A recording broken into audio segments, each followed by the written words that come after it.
Good morning, ladies and gentlemen, and welcome to today's meeting of Prosperous Staffordshire Overview and Scrutiny Committee. Today's date is Friday the 2nd of February and the time is now 10 o'clock and somebody's flying through the door. Welcome everyone to today's meeting, and as usual, if you can make sure that your phones are on silent, and if you've got one of these smartwatches, make sure that's on silent too.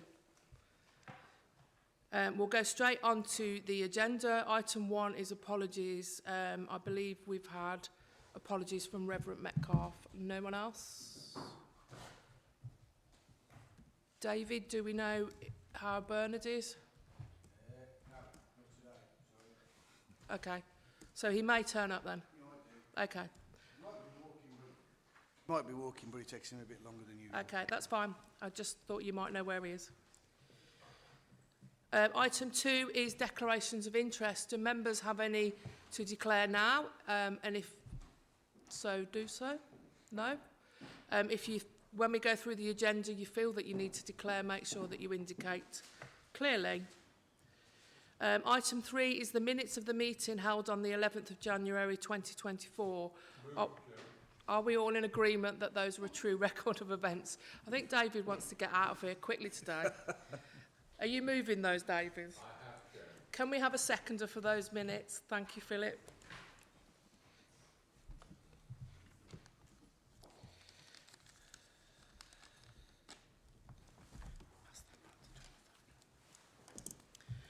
Okay, then we'll move straight on to item 4, which is the Staffordshire Safer Roads Partnership. Over to you, David Williams.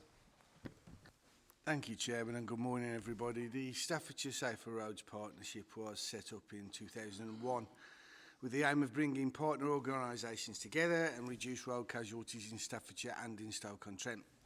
Partnership is an informal collaboration designed to improve road safety through the alignment of resources, knowledge and skills across all partner organisations, and various elements of delivery are undertaken by partner organisations on behalf of the Staffordshire Safer Roads Partnership. The partnership plans to use a range of measures including education, engagement, enforcement and engineering to support a wider culture change that will see excessive speed and inconsiderate driving behaviour on our roads as socially unacceptable. The partnership is chaired jointly by Ben Adams, the Staffordshire Police Fire and Rescue and Crime Commissioner, and his deputy Helen Fisher. The SSRP Governance Board sets the strategic direction of the partnership and takes ultimate responsibility for key financial decisions and scrutiny. Membership includes senior political representatives from the main partner organisations, and current membership is shown in Appendix 1 of the report. Regular presentation of to the Prosperous Overview and Scrutiny Committee provides an opportunity for us and for additional scrutiny by Staffordshire County Council as one of the partners to ensure that we do the right things and that we inform our public. I'll now go over to Mel, who's completely knows everything about this and will be able to answer most questions. Thank you. Thank you, Councillor. Good morning, everybody. The partnership's aim is to improve road safety across Staffordshire and Stoke-on-Trent. We have adopted an aspirational Vision Zero approach, but in real terms we're seeking to achieve a long-term sustained reduction in collisions.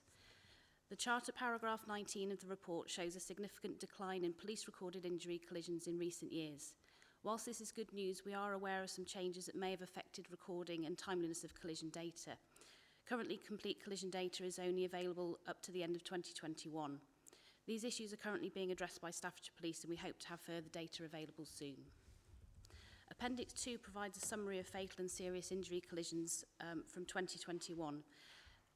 This is a sort of indicative selection, so note that it is a relatively small sample but does provide some general indications, and I'll just briefly talk through Appendix 2 for you. So the first two tables cover vehicle and casualty types.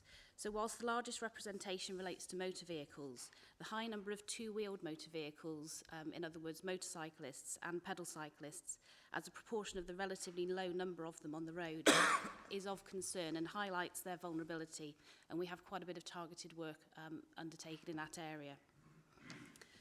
The chart showing casualties by age and gender indicates a clear bias towards males. This can be to some extent explained by the fact that males statistically tend to travel more miles than females, although that gap is closing over time.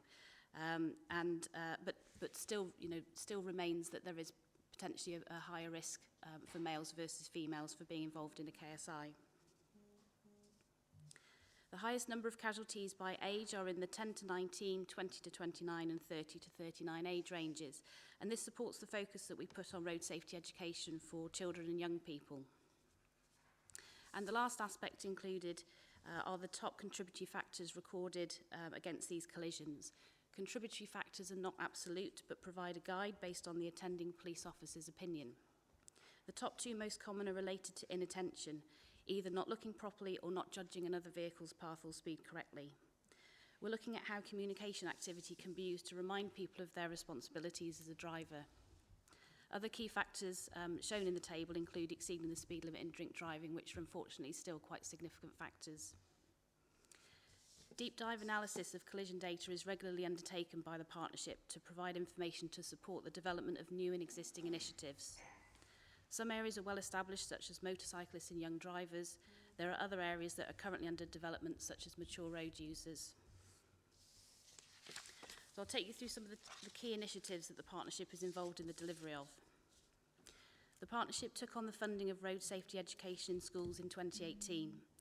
In-person delivery by a team of road safety education officers is focused on the highest priority schools based on a calculation of road safety risk.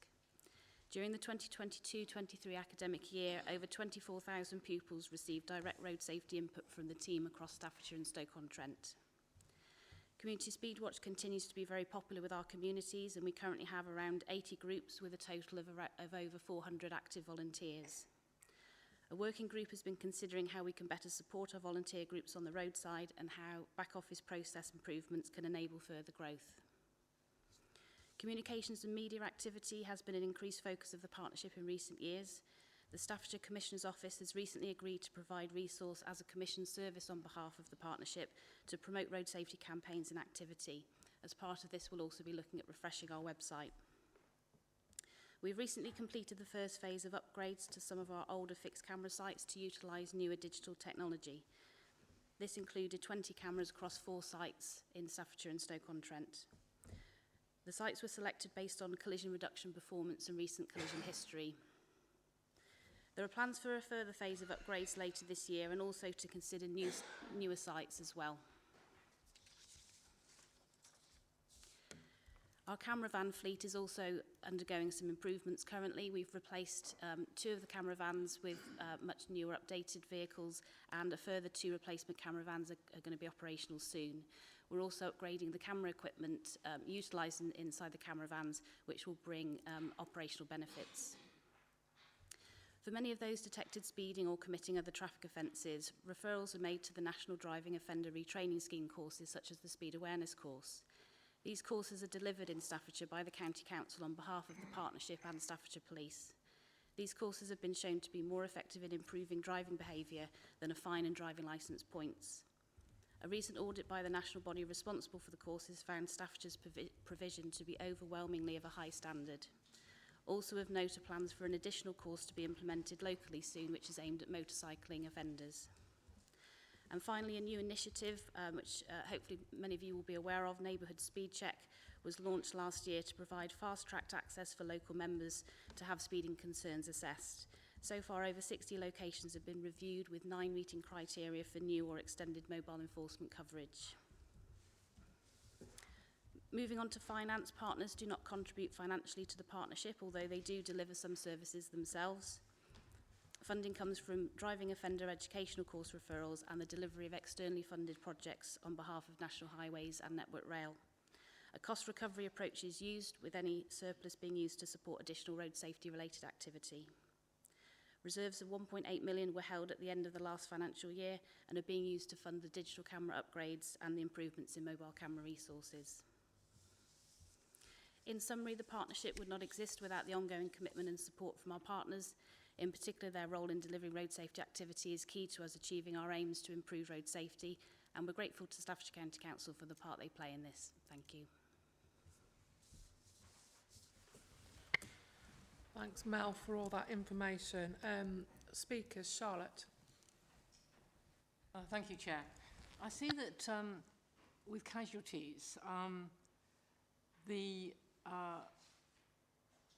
fatal and serious casualties have barely changed, whereas those with slight injuries has been a massive drop.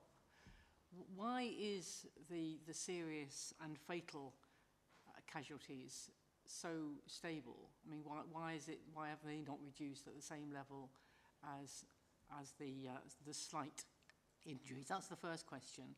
Second question is that one of the issues around safety is parking on pavements, and that appears to have a very low priority as far as the police are concerned, because it is a police matter.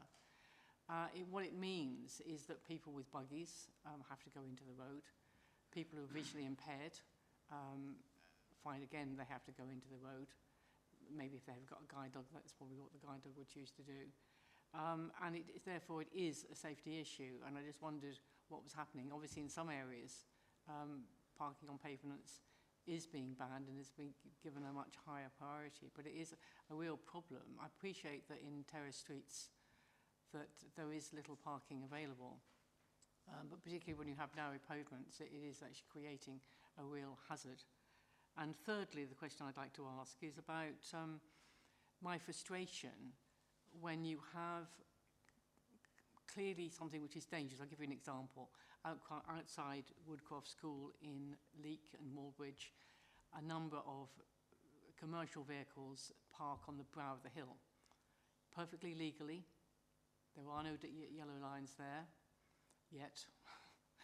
And I've taken that up with the commercial vehicle licensing people, because clearly they shouldn't be using that as their commercial car parking, vehicle parking place. But clearly the commercial parking people have done nothing about it. And the problem is that you've got kids crossing the road on the brow of the hill with a school crossing patrol person. And it is dangerous, because cars overtaking those vehicles can't see the children as they cross the road, and also it's a cut through, and it's a wide road, so therefore the vehicles are travelling at speed, and there seems to be nothing that can be done about it, despite the fact that there's been quite a lot of aggro from the parents towards the commercial vehicle. Councillor Atkins, can we keep your questions related to the report, because that's quite local to yourself, and I think that needs to be... It's about looking at hazards. Yeah, but that needs to be taken up outside of this meeting. It's local for you.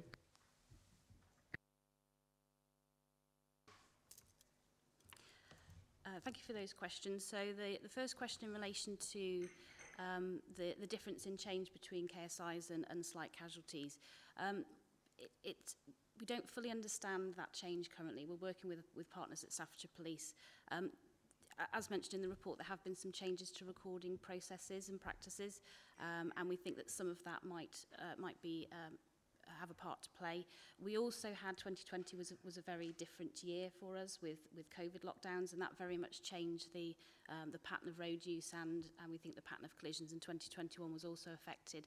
So we're looking forward to getting the 2022 and 2023 data to see if that's an ongoing trend, or to see whether we see perhaps some differences in the numbers in compared to those 2 years. So I think it's a bit early to look at it as a long-term trend, but we're very aware of the differences that we're seeing in the data, and as you mentioned, the concern about the fact that KSIs are not reducing, and we're aware last year was fairly significant for fatal collisions in particular. So we are looking quite deeply into the causation factors behind those collisions to see what else that we, the partnership and our partners, can do to try and address those. Yes, it's not just 2020. I mean, it's a longer term trend than that. I think the longer term trend indicates the improvements that we're seeing in overall in collisions reducing. But I think it's the recent couple of years that we want to really see whether that's going to continue in the long term. And moving on to your other comments regarding parking in commercial vehicles. Commercial vehicles is something that, as a partnership, we are looking at what we can deliver more In relation to that, it might be something that's difficult for us to address locally because so much of the commercial vehicles are transient, and we're looking at work we can do with national organisations such as National Highways, who already have some work streams focused on business driving and commercial vehicles. But that certainly is a focus of ours. Parking doesn't tend to feature significantly, and I think when we look at the causation factors, whilst I would agree that poor parking does cause a risk, it isn't something that we're seeing coming out strongly in terms of the contributory factors of collision. So it's something that we'll certainly be keeping an eye on, but it's something that other partners tend to address for other reasons. But the partnership will keep a watching eye on that, certainly. Parking on pavements? So, as the council will be aware, there is a white paper currently going through government on parking on pavements and the parts of where you can and how you can park on pavements. You're quite right, in some areas that actually parking on pavements allows traffic to flow. That is being looked at, but as a whole, to actually just ban parking on pavements would be quite difficult, and also would be a massive enforcement issue, which the police don't do. But it is being looked at as a national problem, and as soon as we know anything more, we can bring it back. Sam? Thank you. Mine was around, you said about educating school children and how, have you thought about educating the parents? Because they tend to be the ones that are causing the problems outside the school. I mean, I visit quite a few schools in my area, and it's not the children that have got the problem, it's the parents, the way they park. And going back to Charlotte's point about the pavements, I removed a car yesterday that was parked fully on a pavement just because she was running late. We booked a lady the other day on zigzag lines just because she was running late, yet there was spaces for her.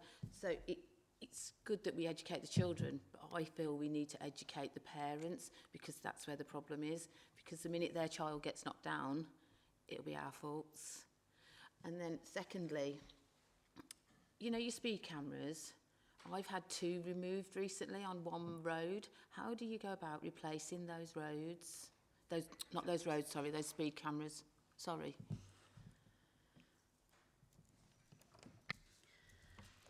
Thank you. So that you're absolutely right that parents are very key for school area safety.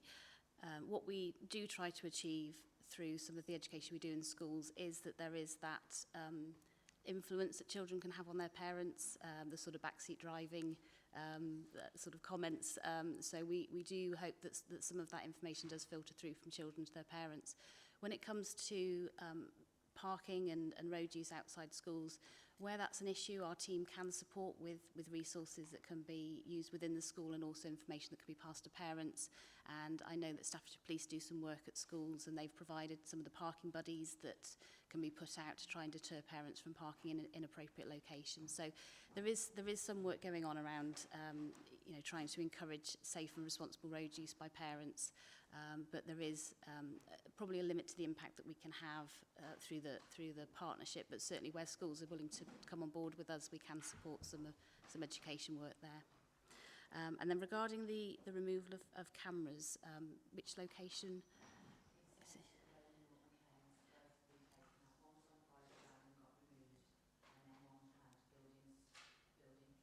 Ah, yes. So the removal of those cameras was only undertaken after a review to ensure that it wouldn't compromise safety. So there wouldn't be plans currently to replace those cameras, but if we found that there was an issue that warranted the use of speed cameras, we would potentially look at replacing them or putting in another measure if appropriate. On the school issue, most of my schools do have buddies. I've made sure that they've all got buddies. However, the parents will still move those buddies. They will still pick them up and move them just so they can park. We have them on a pavement to stop cars parking, and the cars nudge up onto the pavement, push the buddies along just so they can... It is daft. I know it's something we can't resolve in a day or anything like that, but I do think that the schools do try hard, the kids do try hard, but I don't think the parents do, unfortunately. So I think it may be that somebody goes out and visits a school and just sees them for themselves, what goes on. Well, one of the things, it's not actually illegal for them to do that, but at the same time, it is obviously quite not very good. Unfortunately, the thing is, we do have to rely on parents trying to park properly. And you're quite right, we do send enforcement out. We are currently going through an enforcement review, and that's part of it, and I think that's the way we do it. We also, I know through the partnership, send out regular reminders to schools to put it out through their newsletters and encourage schools to remind them. But I know teachers and other people have been abused doing similar things, including myself, when we've done it. So if anybody knows what a great remedy for this, I'd love to hear it, but unfortunately at the moment we haven't got one, but we're still trying to work with them as much as we can, and we do lots of initiatives and we still go out there quite regularly when we can. So I think it's just a case of consistently trying to do it and looking as locally if there are any areas there we could utilise. So for as a personal one, I've got a business who now allows the school to park on there and have extended a free car park. So that the school people can, as they dropping off, can use their car park for free. So if there's those sort of things around, that sort of helps. But unfortunately, you do get the core of people who will park illegally, and I think it's the case of making sure we enforce it and do that to discourage them as far as possible. I'm not knocking the enforcement officers at all, because I've been out with them. I know they're very few and far between, but when they do come out, they do a brilliant job, so I'm not knocking them at all. Philip. Thank you, Chair. I've been a massive supporter of the Safer Roads Partnership since I was in the police and as a councillor, and you do great work. I'm also a fellow of the Institute of Advanced Motorists, so I know quite a bit about road safety and training people to do that. When are we going to get our data up to date? Because all these figures go back to 2021. Now, I know for a fact that last year we had lots of fatal accidents in Staffordshire, particularly in East Staffordshire. Lots of people were saying it was all down to excessive speed, and I know that it wasn't. And we've had petitions given in to County Council about speeding on a road between Uttoxeter and Roaster. So we really need our data up to date and to see what was the causes, and what are we going to do to look at the road deaths that we had last year. I know half a dozen of them in East Staffordshire and run that route quite a way. My thoughts are that cars are getting safer. Every year cars are safer, but unfortunately we still have serious accidents due to poor driving. Since COVID, I've noticed that driving behaviour is not good. I drive to Derbyshire every day, and I'm looking at our driving habits, and there's too many distractions, I feel, in cars now, that people aren't concentrating, they're not forward planning, they're braking late. So in our training that we do under the Safer Roads Partnership, perhaps we need to look at those and address those with the drivers that we're catching. So I've set up speed watch in Uttoxeter. We're doing very well. I've introduced SID signs in the area. What I want to do is put some extra signage up one road, and I wanted you to put it on your designated camera site. I'm not expecting you to come out very well, so I can put some repeaters out, because the law doesn't let me put repeaters out unless it's on in a designated road. I can't put repeaters out saying it's 30 unless it's in a camera route. So what people are saying is, we didn't know it was 30 because their sat-nav's telling me it's 40, but it's actually 30. But if I could put the repeaters out, it would stop people speeding, but I can't because the law won't allow me. But I think the Safety Road Partnership does a great job. I think we need to watch on the road safety, the road policing team, that due to operational pressures on Staffordshire Police, a lot of the time they're not used to do road safety stuff. They're filling in for the response teams. I mean, I do talk to officers quite a lot, and I know them. I know a lot of the senior officers, and I'm saying, you do a great job, but why aren't we seeing more of you? What you're doing? And it's because they're backfilling response instead of doing road, the team. Because I understand that we went up to 27 officers, a couple of sergeants and an inspector on the road safety teams, but we don't see that many out. Whether that's sustainable now, but that's what it was last year. So keep up the good work. I think, education is good. Parking on the footpath, Charlotte, we had to deal with that 40 years ago when I was in the police. You can't win. We were sent out one night to ticket everybody in this area in Abbots Bromley. We did. There was uproar the next day. All the residents were complaining, and sometimes some roads, it's difficult to choose what to do. If we don't park a little bit on the pavement, we can't get traffic through. If we do park on the pavement, it's difficult for pedestrians and disabled people and blind people. So I do understand that, but it's getting that balance. And if you park fully on the pavement, there is actually an offensive driving across the footpath to get, if you drive across the footpath, that's a traffic offence. If you park on the footpath wholly, then you're causing an unnecessary obstruction. And, you know, so the powers are there. The problem is we don't have the foot patrols now of uniformed police officers that we did have. PCSOs can't issue tickets for lots of things, and our enforcement teams can't be everywhere, and sometimes when the problems are occurring, it's at times when they wouldn't be working. Thank you, Chair.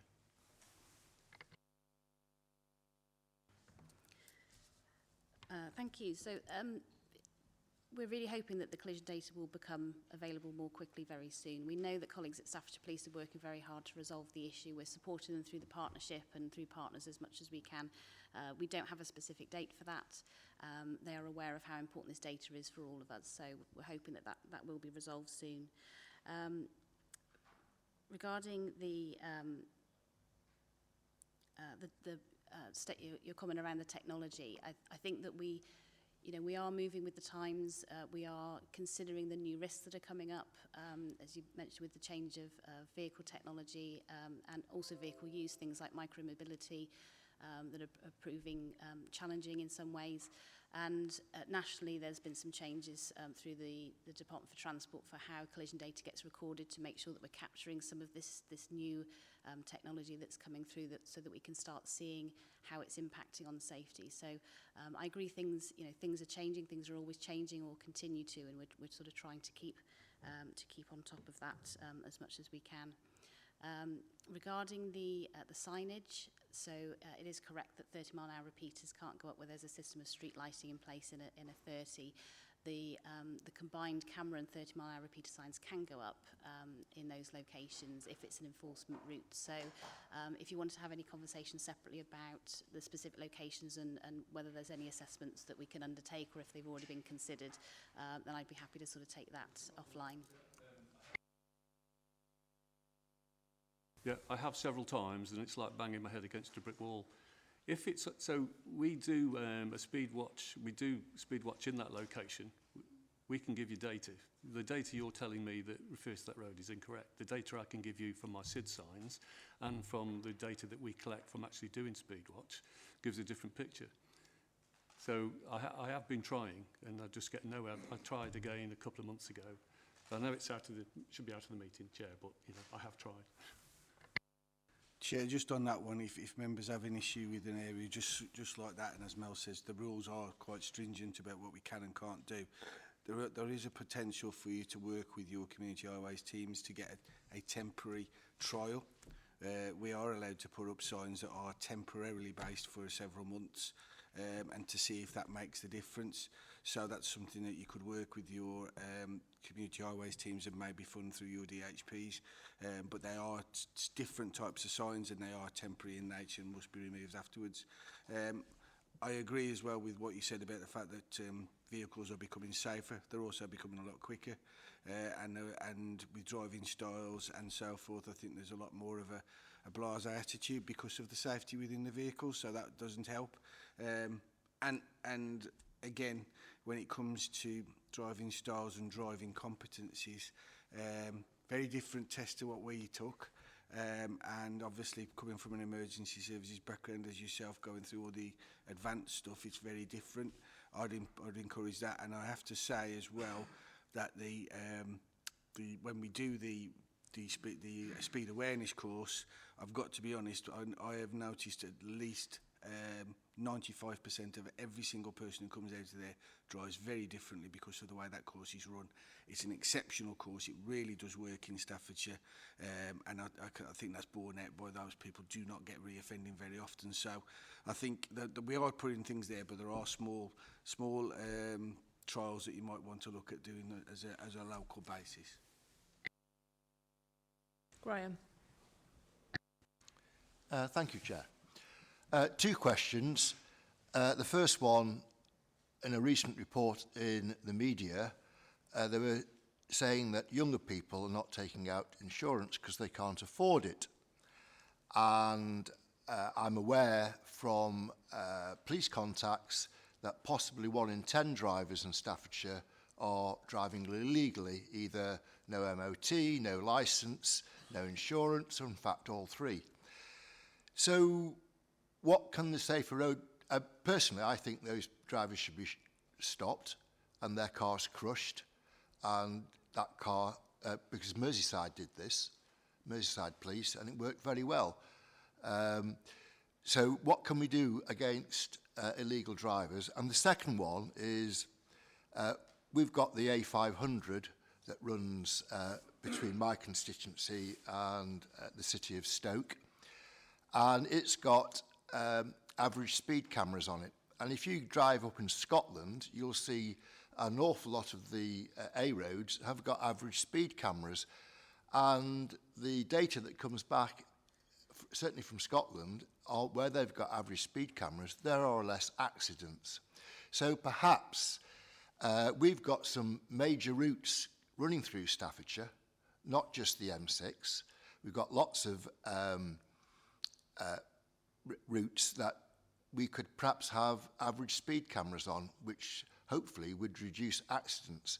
But I'm particularly worried that we have no strategy, and the police seems to have no strategy in dealing with illegal drivers. And I think that's cause for concern, because I think they when I look at the injuries, mostly under 40s, male drivers, are these the people that are uninsured or illegal in some way, and perhaps that's contributing to their reckless driving? Because they've right down to in fact, the vast majority seems to be careless, reckless driving. Fail to look properly, fail to judge another person's path, careless recklessness, poor turn or manoeuvre, loss of control, exceeding the speed limit. They all seem to me reckless driving. So perhaps you could come back on those. Thank you very much. Thank you. The issue of uninsured drivers, vehicles without MOTs, is something that does sit quite firmly with Staffordshire Police. I'm aware that they do focus on that, and some of the joint operations that we undertake with them, where they stop vehicles, for example, that are exceeding the speed limit, they'll do full checks on them to see if there's any other offences being committed. So I think it is a focus, but I'm sure more could be done. And I agree that there are concerns around possibly an increase in lack of insurance with the increase in costs and other impacts of sort of cost of living. So it is something that I understand is a focus, and is something that the partnership is interested in as well. Regarding average speed cameras, it would be great to get more average speed cameras through the county and the city. It's something that we will be considering as future phases of our digital upgrade strategy progresses. We will need to ensure that they are appropriate roads, that they are appropriate for average speed cameras, and that there is a significant enough collision issue to justify that sort of implementation. Cameras of all types are very expensive, and particularly average speed cameras can be particularly expensive to install. So we, as with any highway scheme, we need to sort of weigh up the most appropriate solution in a location. But we will certainly be considering average speed cameras, and also potentially new locations for spot speed cameras if average speed cameras aren't appropriate.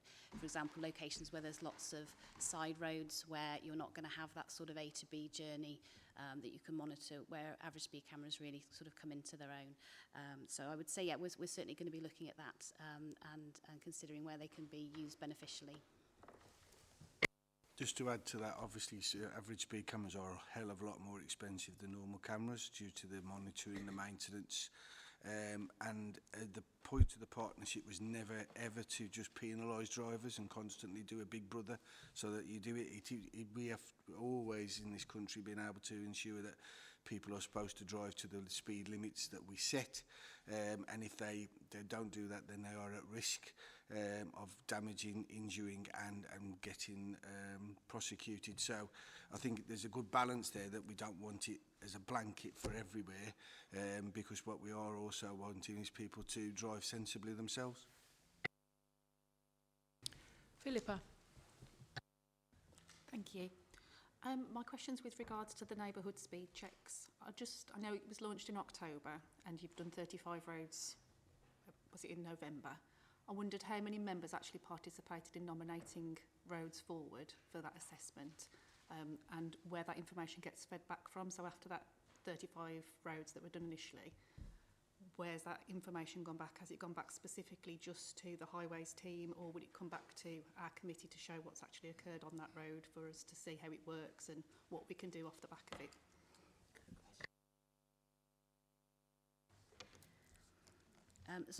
Up to date, we've assessed 60 locations through that scheme. So I think we provided an update after the first wave, and then we invited some further nominations.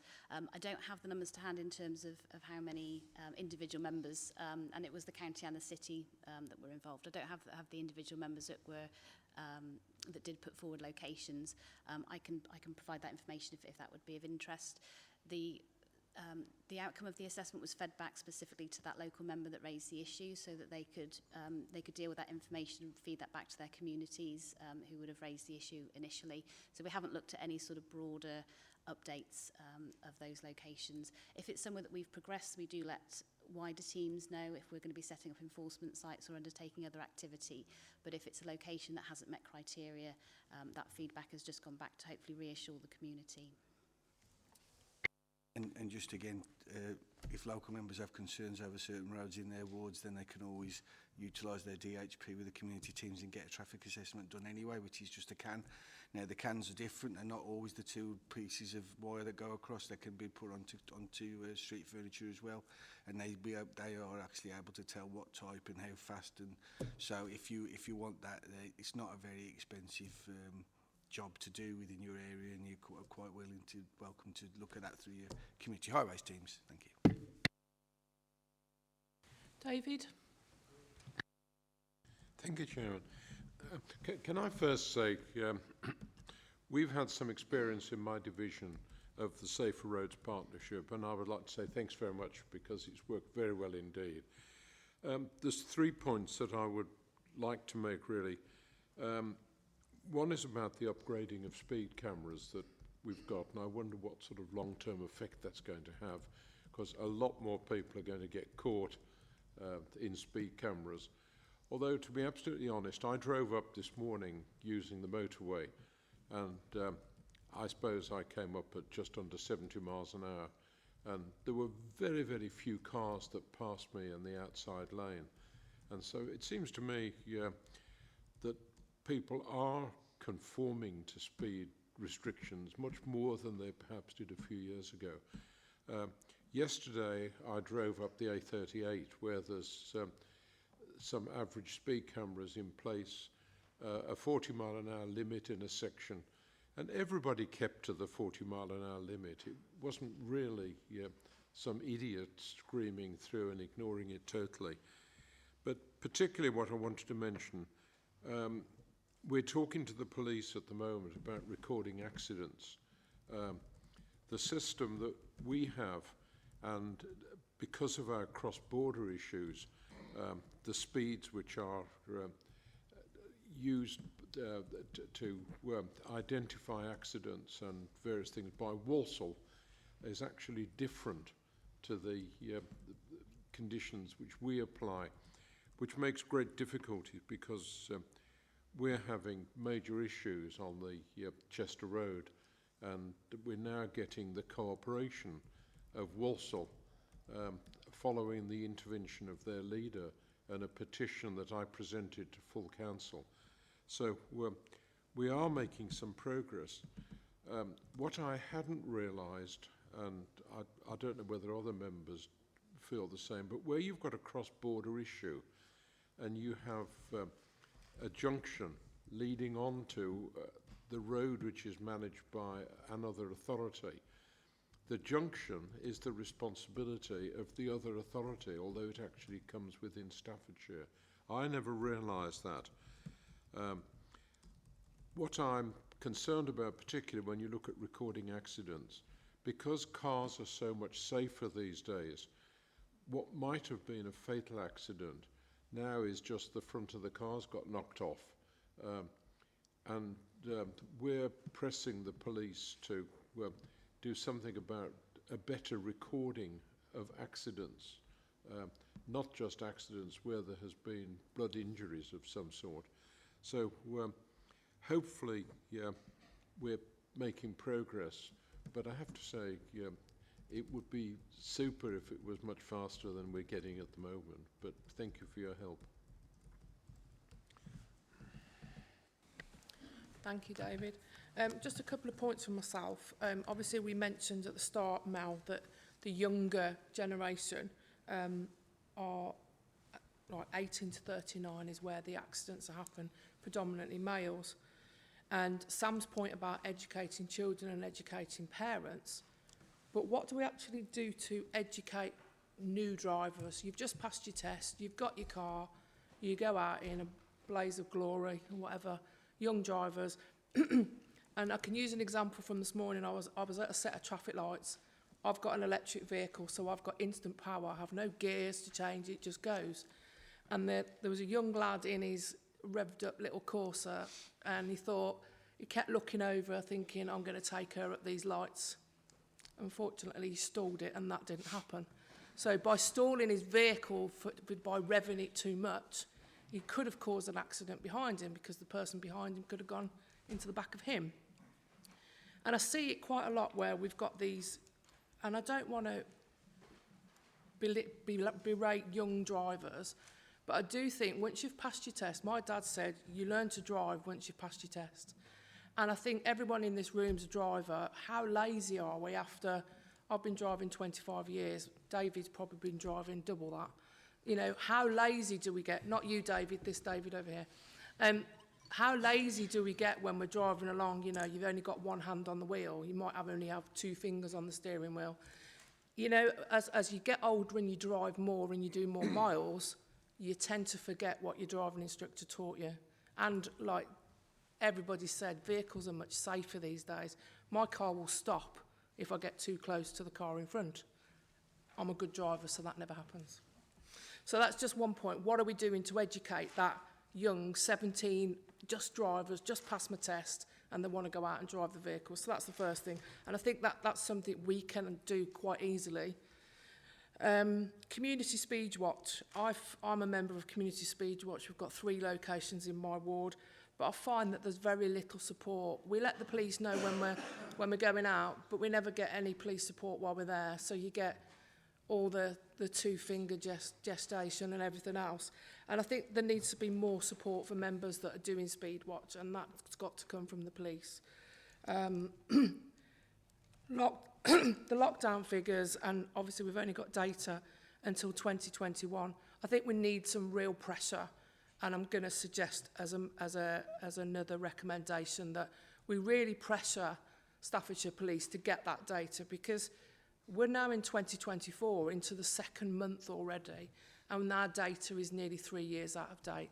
We need that data to be able to form a valued opinion going forward, and I don't think we can do it on 2021 data.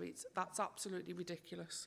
So I think as a recommendation, if I can get some support, that needs to be pushed further. And just on the driver speed awareness, it does work. My husband had to do a speed awareness course a couple of years ago, and now he will be driving along and I say, oh, it's national speed limit now, you can go. And he'll go, no, you can't do 70 until you've gone past the sign, because it's still 40 until you get there. So he's learned a valued lesson that you can't just put your foot down as soon as you see the national speed limit sign come up. You've got to wait until you've actually passed the sign to do it. So educating him not to speed has actually worked. And the only other thing I was going to say is, when you do Speed Watch as well, and then you have your roads assessed, you can have 30-mile-an-hour bin stickers that are issued by Staffordshire Police, and they're fantastic. Your bin goes out once a week, and everybody along a row of houses has got a 30-mile-an-hour speed limit sticker on their bin, and it works because people look and go, oh, it's 30 along here. It actually does work. We've questioned some drivers when we've done an assessment of how those bin stickers work. So just more comments from me, really, but I think the first one about looking at those newly passed drivers and how we can educate them that, you know, you can't just put your foot down and do whatever speed you feel. Thank you, Chair. There are quite a few streams of work that we put in around pre and young drivers through the partnership. So we engage at schools and colleges with those that are perhaps coming up to the point of starting to drive or ride motorcycles to try and get that road safety focus in them early before they actually start learning and start going out on the roads. We've got support for parents and carers who might be mentoring young drivers, so we have a website with a lot of resources to support them to ensure that they've got a focus on road safety.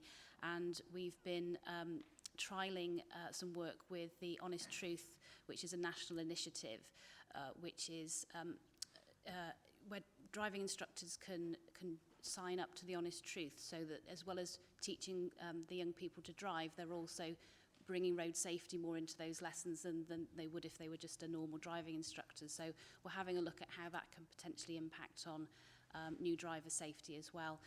And we do have other young driver events, evening events, where they can come along to a fire station and we go through some road safety information. They get some practical support with how you look after your car, how you make sure your car's safe. We developed an interactive hazard perception resource which is used within the pods that the fire service have, the interactive pods that young people can go into. So there's quite a lot going on already. I agree there's still too many young people being involved in collisions, and we'll continue to look at developing and working more in that area as much as we're able to. Did you want me to respond on any of the other points, or was it mainly that one? No. Yeah, thank you. Mainly just the comments in support, really. Philip, did you want to come in? Yeah, just before you did on that, just as an aside, if you look at the way that the tests go, if you can afford it, you can have whatever vehicle you want from a car. But when you're on a motorcycle, it's very different, and they actually limit it for a while.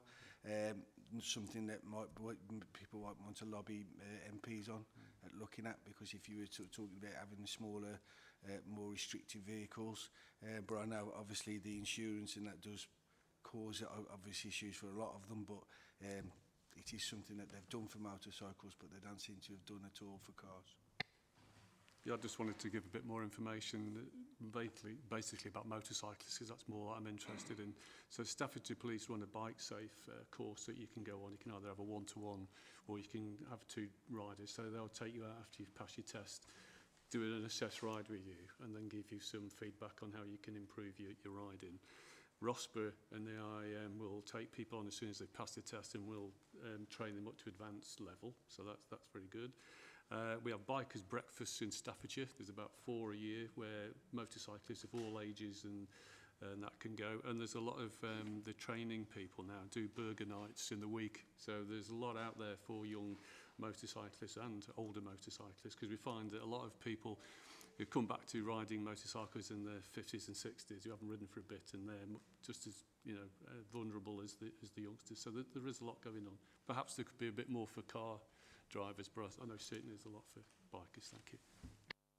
Yeah, I think that's my point. There seems to be plenty out there for motorcyclists, and you're limited to 125, is it, when you first pass your test? I'm not sure. But you pass your test, and if you can afford to go out and buy a great big massive gas guzzling Range Rover, then there's and afford the insurance, there's nothing to stop you driving that. So I think there needs to be some lobbying, as David says, around you pass your test and you should only be able to drive something up to a 1 litre, 990 cc's or something. So if there's no further comments or questions, we have got 2 recommendations on here: to scrutinise the operation of Staffordshire Safer Roads Partnership and agree the strategic objectives and key performance metrics, and to consider what further scrutiny might be required having regard to findings under recommendation A above. So I think we've had quite a good valued discussion, and there's been some great points raised. And maybe, David, you can take away that one about lobbying about younger drivers driving smaller vehicles when they first pass the test, and we can perhaps work on that afterwards. So all those in favour? Oh, and of course, yes, really pressure. The recommendation C is to, if somebody wants to second it, is to really push to get that up-to-date data and bring it back to us as soon as you've got it. So I'll look for a seconder on that one. Thank you, Philip. All those in favour of that added recommendation? Thank you. Thank you very much.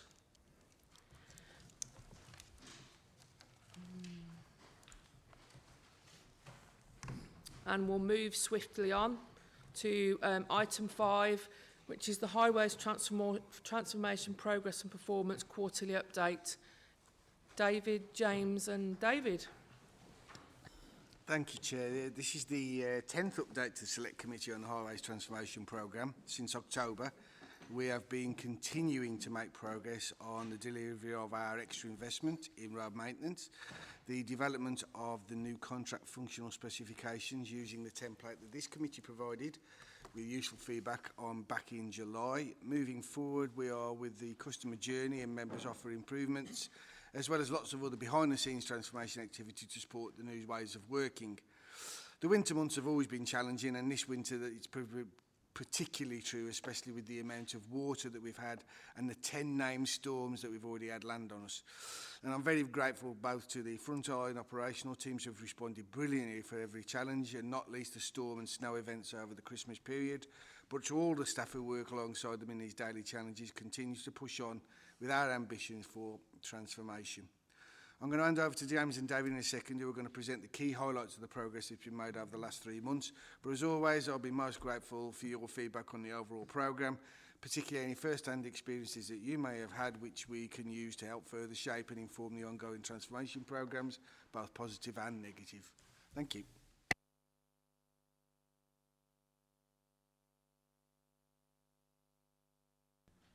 Morning, everyone.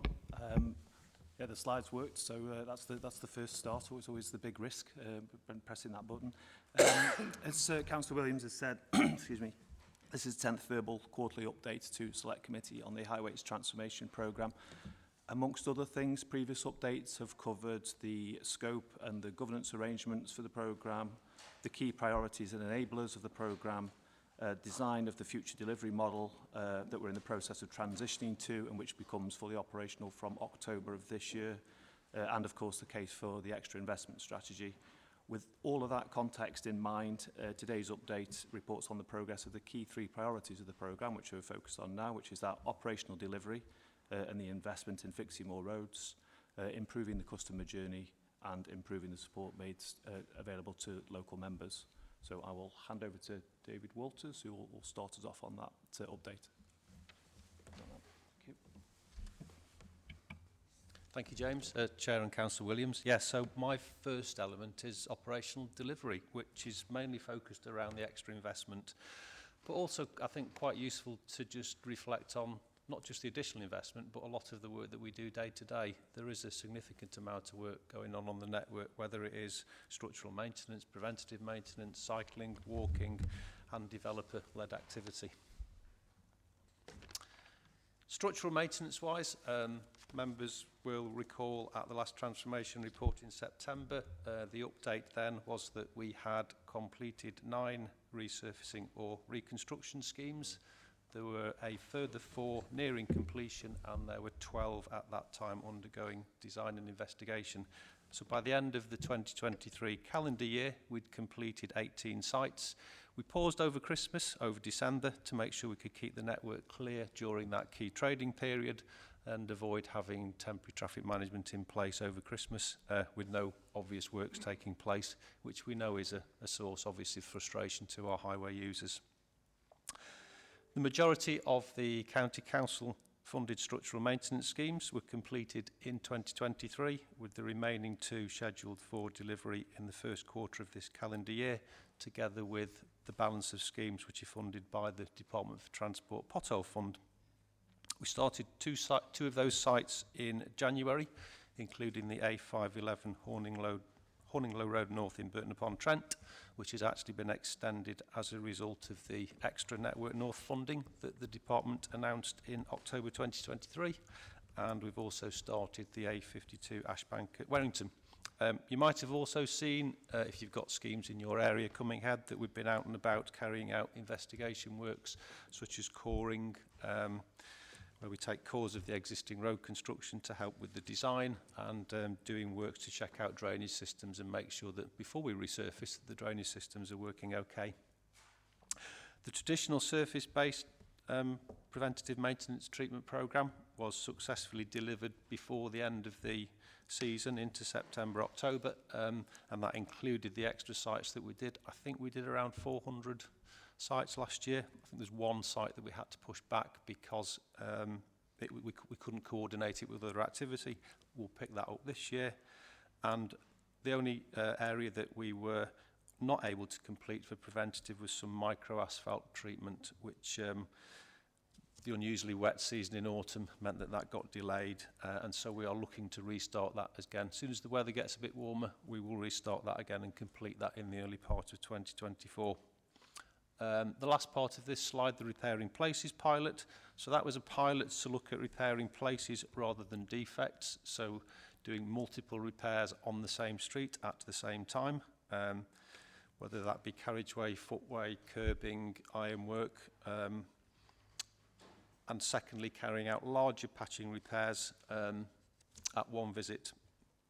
That's now concluded. We are preparing a report on that, and that will be considered by the Highway Transformation Board at the March meeting, and that will look at how that could be rolled out and scaled up, what that would mean operationally, and what extra investment would be required.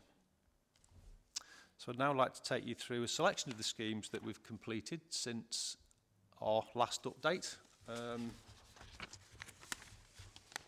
They're in no particular order, no particular preference. They don't represent all the schemes that we've completed, but I'll start with structural maintenance scheme in Burton-upon-Trent, which was the exit entry slips onto the A38. Carries about 22,000 vehicles a day, so significant impact upon traffic, and we've had to very carefully fit that in the programme in advance of other works in Burton-upon-Trent, such as A511 Horninglow Road, which I mentioned earlier on. Branston Interchange, significant investment in that area, which affects the southern junction on and off the A38, and the forthcoming Derby Road maintenance scheme, which is also due to go on the ground later this year. Mill Street Cannock, this was £560,000 worth of work funded through the Levelling Up 2 scheme, which we were successful in bidding for. It was completed in November 2023. It's part of a package of Luff 2 works taking place in Stafford, Cannock and sections of the road corridor between. You'll notice on a lot of these photos, the photos are taken at night. A lot of our key operations where we have to close the road do take place in the evenings and overnight so that we can minimise the disruption. We're using a lot of large plant, a lot of large equipment, so obviously we need to make sure the crews and other highway users are safe. Similarly, a drone view of A518 Bamford Bridge, Bridge Street, Uttoxeter, taken after completion. £400,000 funded through the DFT pothole fund, and again you can see the resurfacing taking place on the right hand side during an evening to minimise the disruption to traffic. Looking in the north of the county, refurbishing works to the A53 Broad Street Leak, main entranceway into the town. 15,000 vehicles per day, again, pretty heavily used route. Lots of people seeing that we're doing the work on there. That was completed again in the autumn. Around about £250,000 worth of work funded through the DFT pothole fund there.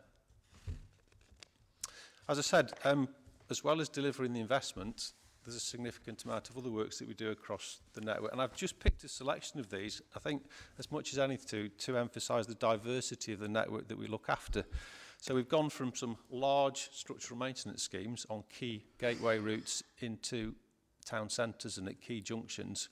At the other extreme, we manage routes such as Swan, it should say Lima, not Rymer, Swan, Lima and Joe Rakes in Hollinsclough, which has been closed for a number of years due to vehicle damage. It's an unsurfaced route. It was being washed away.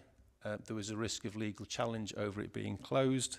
But it's just a useful reminder of the diversity of the 6,000 kilometres of roads that we maintain and look after across Staffordshire.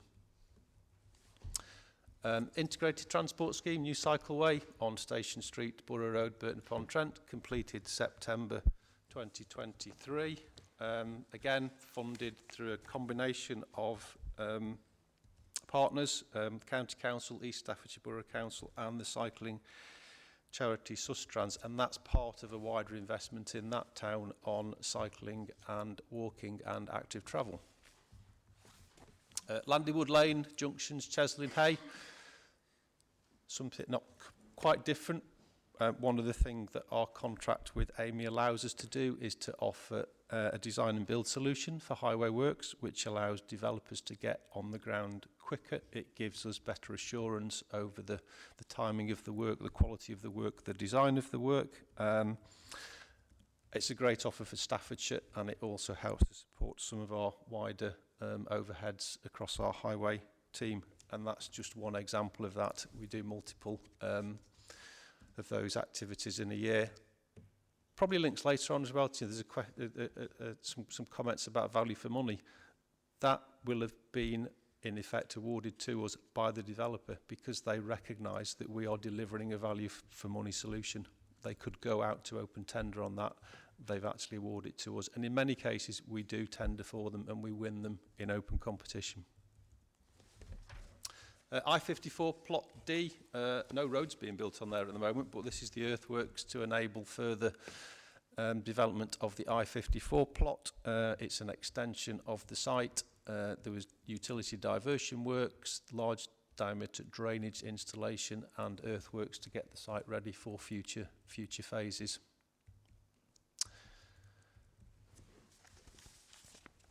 So we've also got a number of other schemes going on in the County Council at the moment. These are ones that were live or had recently finished when I drafted the report. Chatterley Valley Enterprise Zone, that's a Section 278 development. The original contractor went into administration, which caused delay in the delivery of the scheme.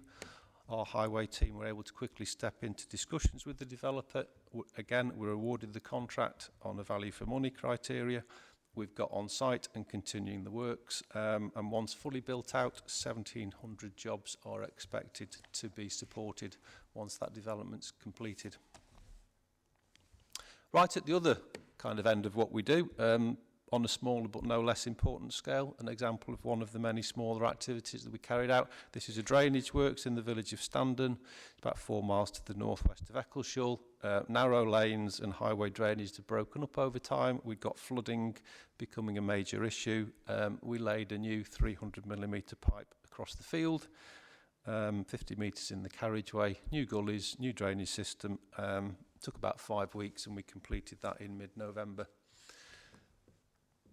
Swainsley Bridge, an example of the kind of activities that appear without too much notice. So this bridge, it had collapsed through a combination of water pressure, a falling tree, and the age of the structure. It was closed whilst we did investigation works. We've subsequently done some repair and reconstruction works on it, and again, that was reopened in November. We look after about 1,500 structures across the county. Again, you know, we often focus on the carriageway and the pavement and the footways. We've got 1,500 structures ranging from large-scale structures now like the Stafford Western Access Route to St Peter's Bridge and Burton Bridge across the county. We've got some significant structures that we look after. Active Travel, a scheme in Stafford, completed on time ahead of Christmas, or phase 1 of it was completed. Again, the aim was to complete it before Christmas to make sure that the Stafford Town Centre was open for business. We're back on site now, starting works on the other side of the carriageway, on the westbound side of the carriageway, and obviously we'll take those through to completion over the next few months. Gallows Tree Roundabout, Newcastle-under-Lyme, that was to improve pedestrian and cycling access. Completed in November, including commissioning of a crossing. The roundabout works were aimed at improving walking and cycling connections between Keele University and Stoke Railway Station, and was funded by Newcastle-under-Lyme Borough Council through the government's town deal. And again, we were chosen to do the design and do the delivery of that through that deal, which the Borough Council led on. Again, quite at the smaller end of the scheme, public footpath number 4. We don't just do work for highways, we do works for public rights of way. It was coordinated by our public rights of way team, carried out by our highway crews, about £35,000 worth of work. It's an important footpath between a new housing development and the railway station. There was a stone path, which you can see in the top left-hand corner, quite overgrown in places. We've put an improved surface in place to give better and improved and safer journeys for pedestrians and wheelchair or mobility users all year round. Towpath work between Kings Bromley and Fradley Junction, quite an unusual one. The materials, as you can see on the bottom left photograph, were brought to site from a local compound on canal barges, as was any material that was taken away. Quite an interesting one and an unusual one. They weren't horse-drawn, they were motorised, but quite an unusual one to do. That was funded by HS2, about 3 kilometres of length. Took about 6 months to complete, and we carefully worked around the season for the canal boaters. Norton Keynes Library, again, not just doing highway work, this was a flood risk management scheme. The library had suffered flooding incidents over recent years. £58,000 worth of flood mitigation measures were carried out there. You can see on the right-hand side, we used a new kind of measure which is in effect is buried beneath the ground, and it provides extra capacity, on top of which we can plant, and we have planted. We can improve the biodiversity, groundwater quality, and most importantly, reduce the flood risk to the library. And the last one, which you'll have all seen lots of media coverage about, hopefully, since the highway team took delivery of the JCB Pothole Pro in July. I think these photographs are at the scheme on the A522, which is outside the factory. It's been used at various locations across the county, carrying out both routine repairs and preventative pre-patching, big part of our preventative maintenance programme, and it's on target to repair up to 14,000 square metres of road before the end of March. Again, big part of our extra investment is being delivered through that machine or similar machines. Operational performance, quite a lot of detail in here. I think I would just kind of emphasise it's been a challenge, and it will continue to be a challenge, I think, over the last few months. We've seen 10 named storms this year hit the area compared to 2 last year. That's had a significant impact on operational activity. Crews literally have been going from dealing with flooding to high winds to pothole damage to winter maintenance, and back around that loop several times over the last few months. It is the same people doing the same activities. You know, they can be filling potholes in the daytime and then driving the gritters in the evening and in the morning. We have made some changes to repair types. We've been doing some holding repairs over the last few weeks, so you might see that happening in your area to make sure that we are able to carry on and deliver the repairs to the high-risk defects within our target times, and we have put additional crews in place for the remainder of the current financial year to cope with the extra demand. Drainage-wise, again, there's been a big impact on our drainage systems. Lots of our roads actually don't have any positive drainage. By that I mean gullies and pipework. They run along the side of roads, or the water runs into ditches or ditch courses. Our gully emptying programme, we've been targeting leaving more of our gullies emptied and running at the first visit. We are now achieving that for over 93% of the gullies that we visit. However, adverse weather, increased escalations, and the longer time that we are spending at certain locations to achieve that has had a negative impact on the planned programme, and we are again bringing some extra resource in for February and March whilst the benefits of the current method of working are reviewed. Customer-wise, I'm sure you've seen it with your correspondence and emails. We've seen an over 50% increase in the number of enquiries this year we had over 40,000 customer enquiries come into the inspection team last year, which compares to around 30,000 the previous year. January's broken another record, over 6,000 enquiries in January. I think our previous highest was just over 5,000. I'll come back onto that in a short while in terms of claims and why do we think that's happening. We often get asked about the way quality of work's managed across the highway service. We've got a range of measures which I've outlined on the slide, ranging from our specification that we have for highway works, which is built off national specifications but adapted for Staffordshire.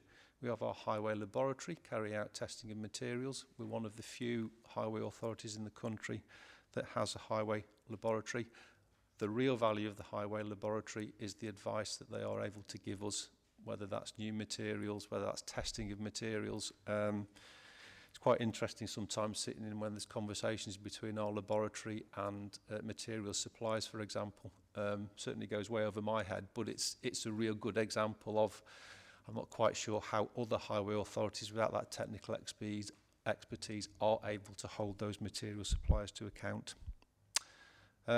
We've brought a clock of works into our own team to support the quality of the additional investment. The compliance officer that we have in the highway maintenance team that was focused on repairing places is now back on compliance activities, and we continue to increase the amount of inspections that our traffic and network management inspectors do. That's what we do from our own side. Amy's own quality management system is quite extensive, and as Councillor Williams mentioned earlier on, part of our functional management approach and reviewing our functional specifications for work activity. One of the plans that we are preparing for that at the moment is an update to our quality management requirements and improving the visibility of all the various activities that we do, whether it's ourselves or Amy or through all the supply chains. Issues do arise. We can have repairs carried out in life expired roads which fail, seasonal timing of works, trying to put material in waterlogged potholes at this time of year is always going to be a challenge. So wet or cold conditions can compromise those materials. Overall, the quality scorecards do remain positive, but where issues do occur, we will investigate them and opportunities for improvement are identified and remediated where required. If you've got any examples of issues, please do email us. We will get our compliance officer out to have a look at them. So please do let us know. You know, you are our eyes and ears on the ground. We can't be everywhere, so we do welcome that information being provided to us. Yeah, just going to say, but you will see some of the repairs we're doing at the moment are what we call holding repairs. So where we would go out and cut and break a nice patch, at the moment we're not in some cases because we're focusing on making sure we do those higher risk repairs. We will come back, but at the moment you will see some holding repairs. Value for money, similarly a question we often get asked. How do we demonstrate value for money across our supply chain?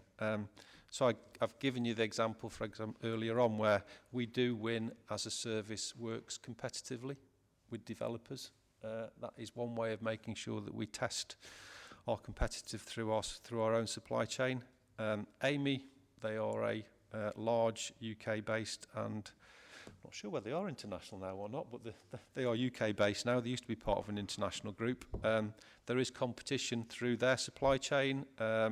For example, structural maintenance schemes, resurfacing, those elements are not delivered direct by Amy, but they are procured through a competitive process by Amy, and they often represent a significant part of a structural maintenance scheme. Buying power of a large company, they're buying at scale. We get the benefits of that purchasing power of buying tens of thousands of tons of material, for example.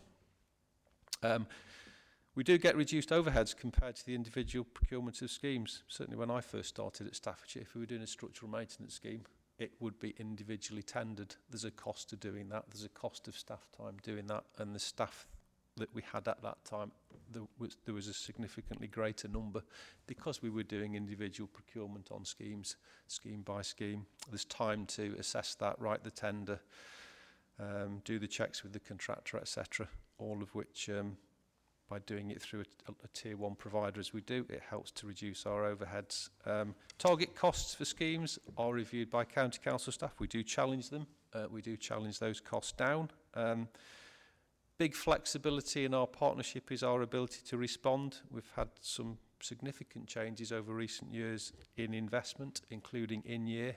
Our delivery partners have been able to respond very rapidly, and our largest schemes and programmes do get additional best value scrutiny.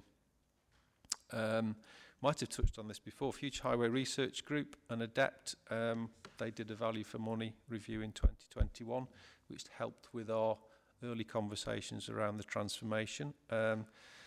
It concluded that our costs are well managed and Staffordshire County Council delivers good value for money and compares well to the Future Highway Research peer group, which, for example, does include a large number of other shire counties that are similar to ourselves. Despite that, we have got new contract arrangements from October 24. They are giving us a strengthened client capability and, as described earlier on, we'll get further increased transparency through the functional specifications and the annual plans to give further assurance on that value for money.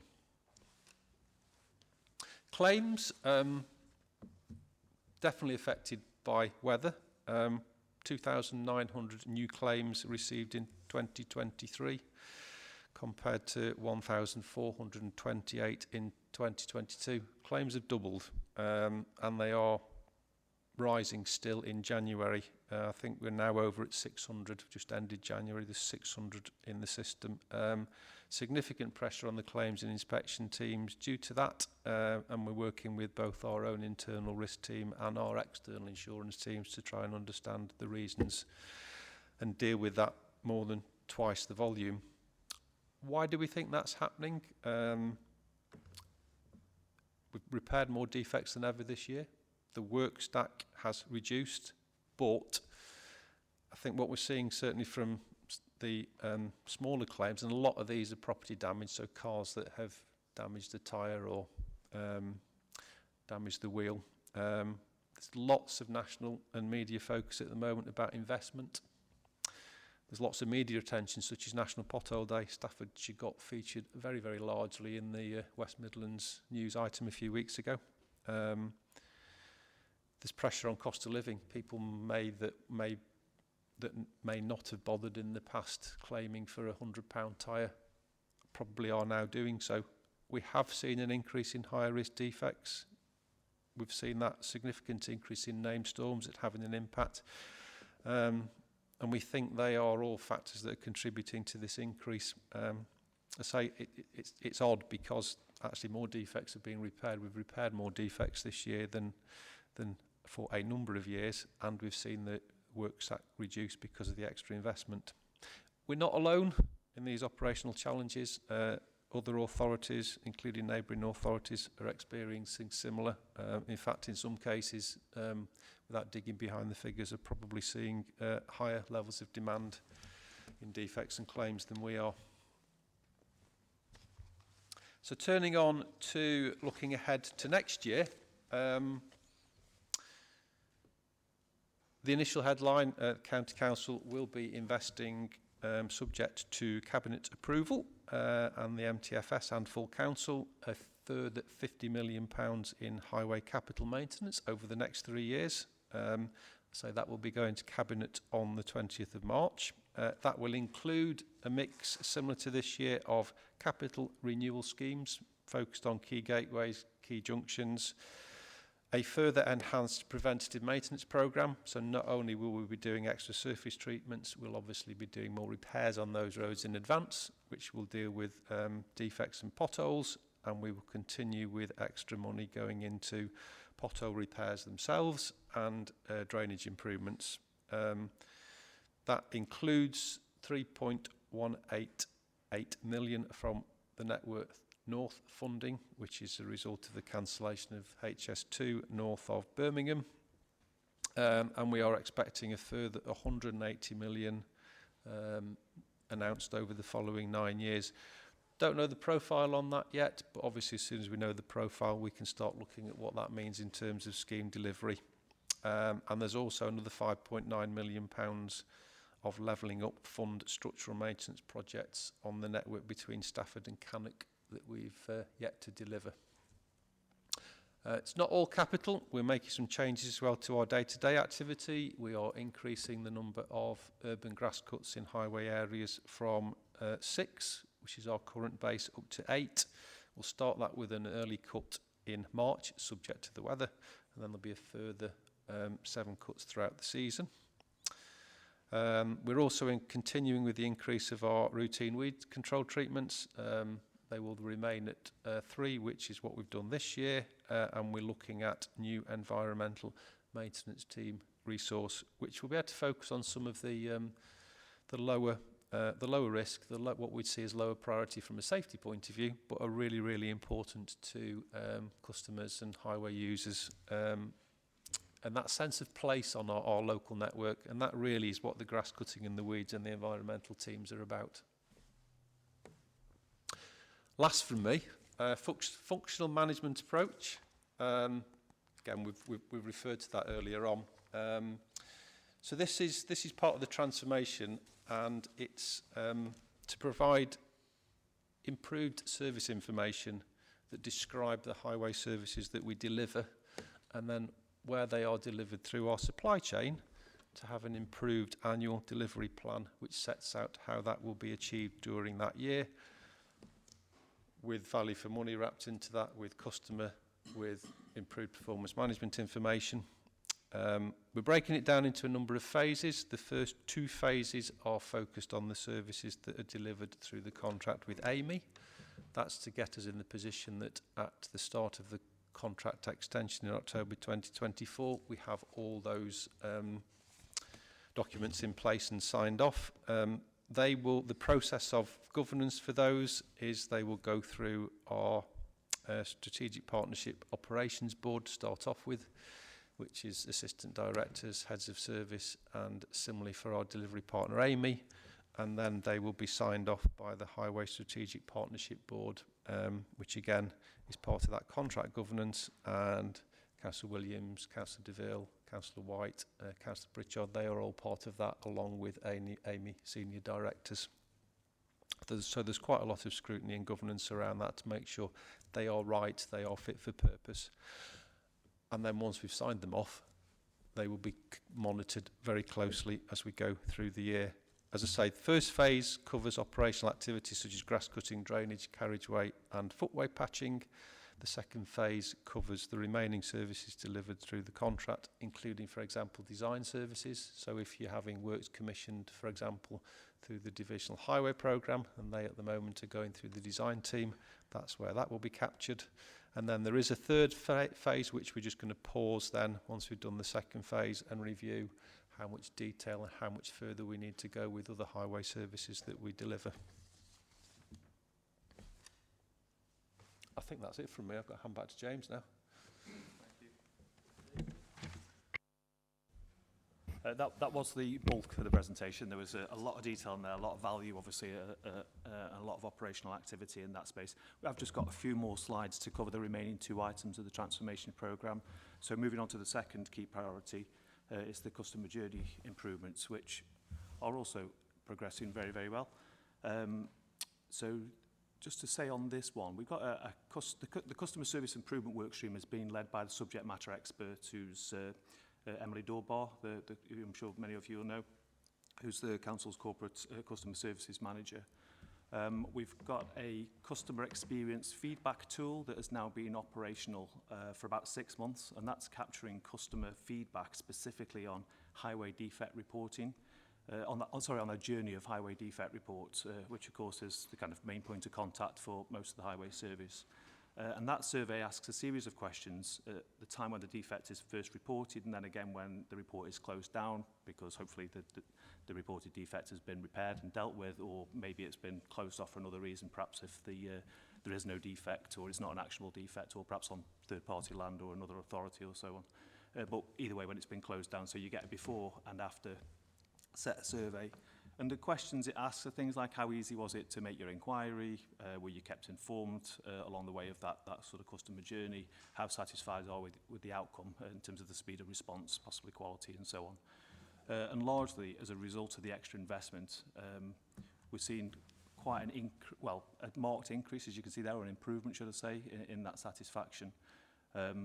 Both in terms of seeing the sort of reasons and trends why areas of dissatisfaction might exist, slowly reducing, but likewise also areas of why satisfaction might be improving, areas where you've got good satisfaction, we're seeing it starting to improve there. So the obvious ultimate goal there is that the red line and the green line would eventually cross over and we'd have more people satisfied than we have dissatisfied.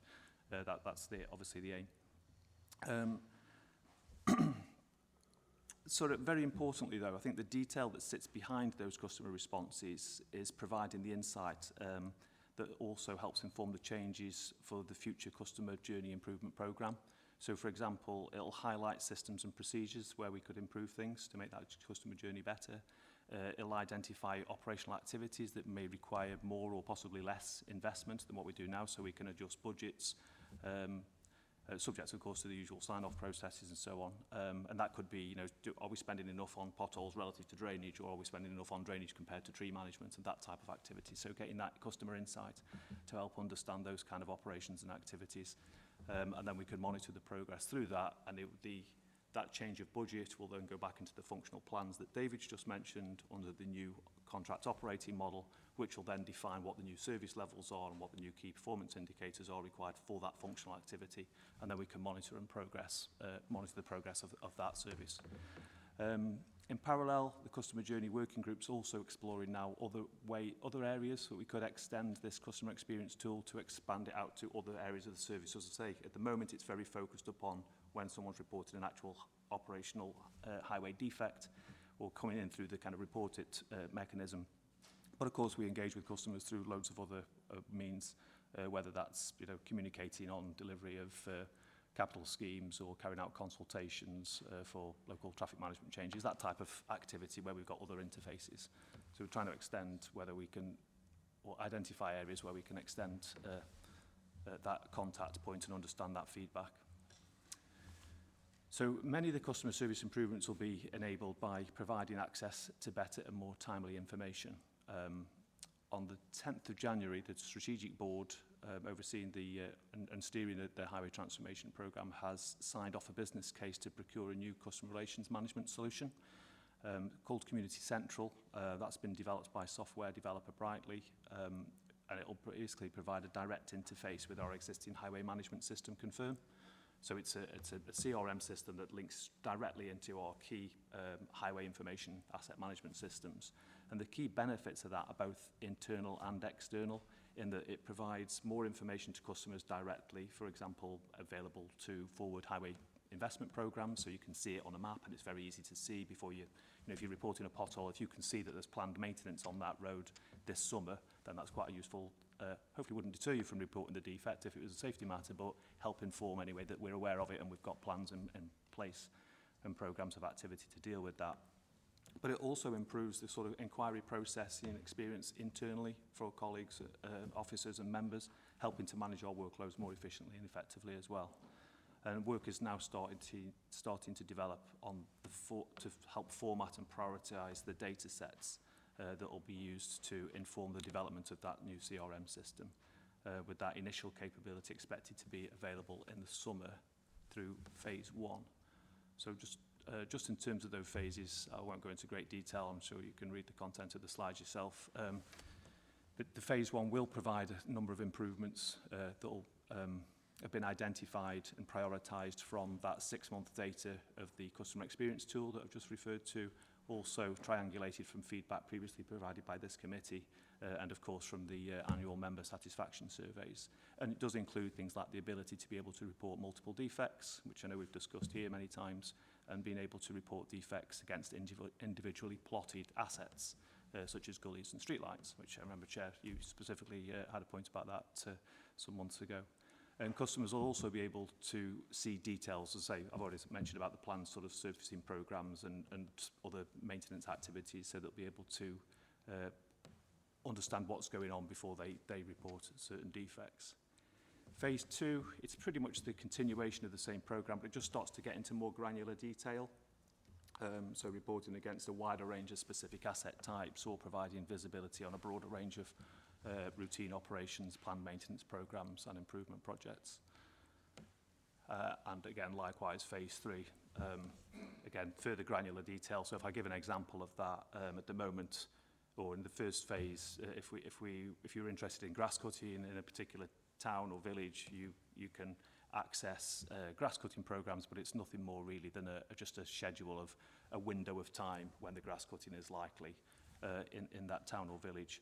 Whereas in time in the future, what we'll have is specific verge areas, say a polygon on a map that is very specific in terms of its area, but also providing bespoke details of what the specification of that grass cut might be. It may be that it's a future wildflower mix to promote biodiversity. It could be a sustainable urban drain system or something different that's got a different maintenance regime than a standard highway verge.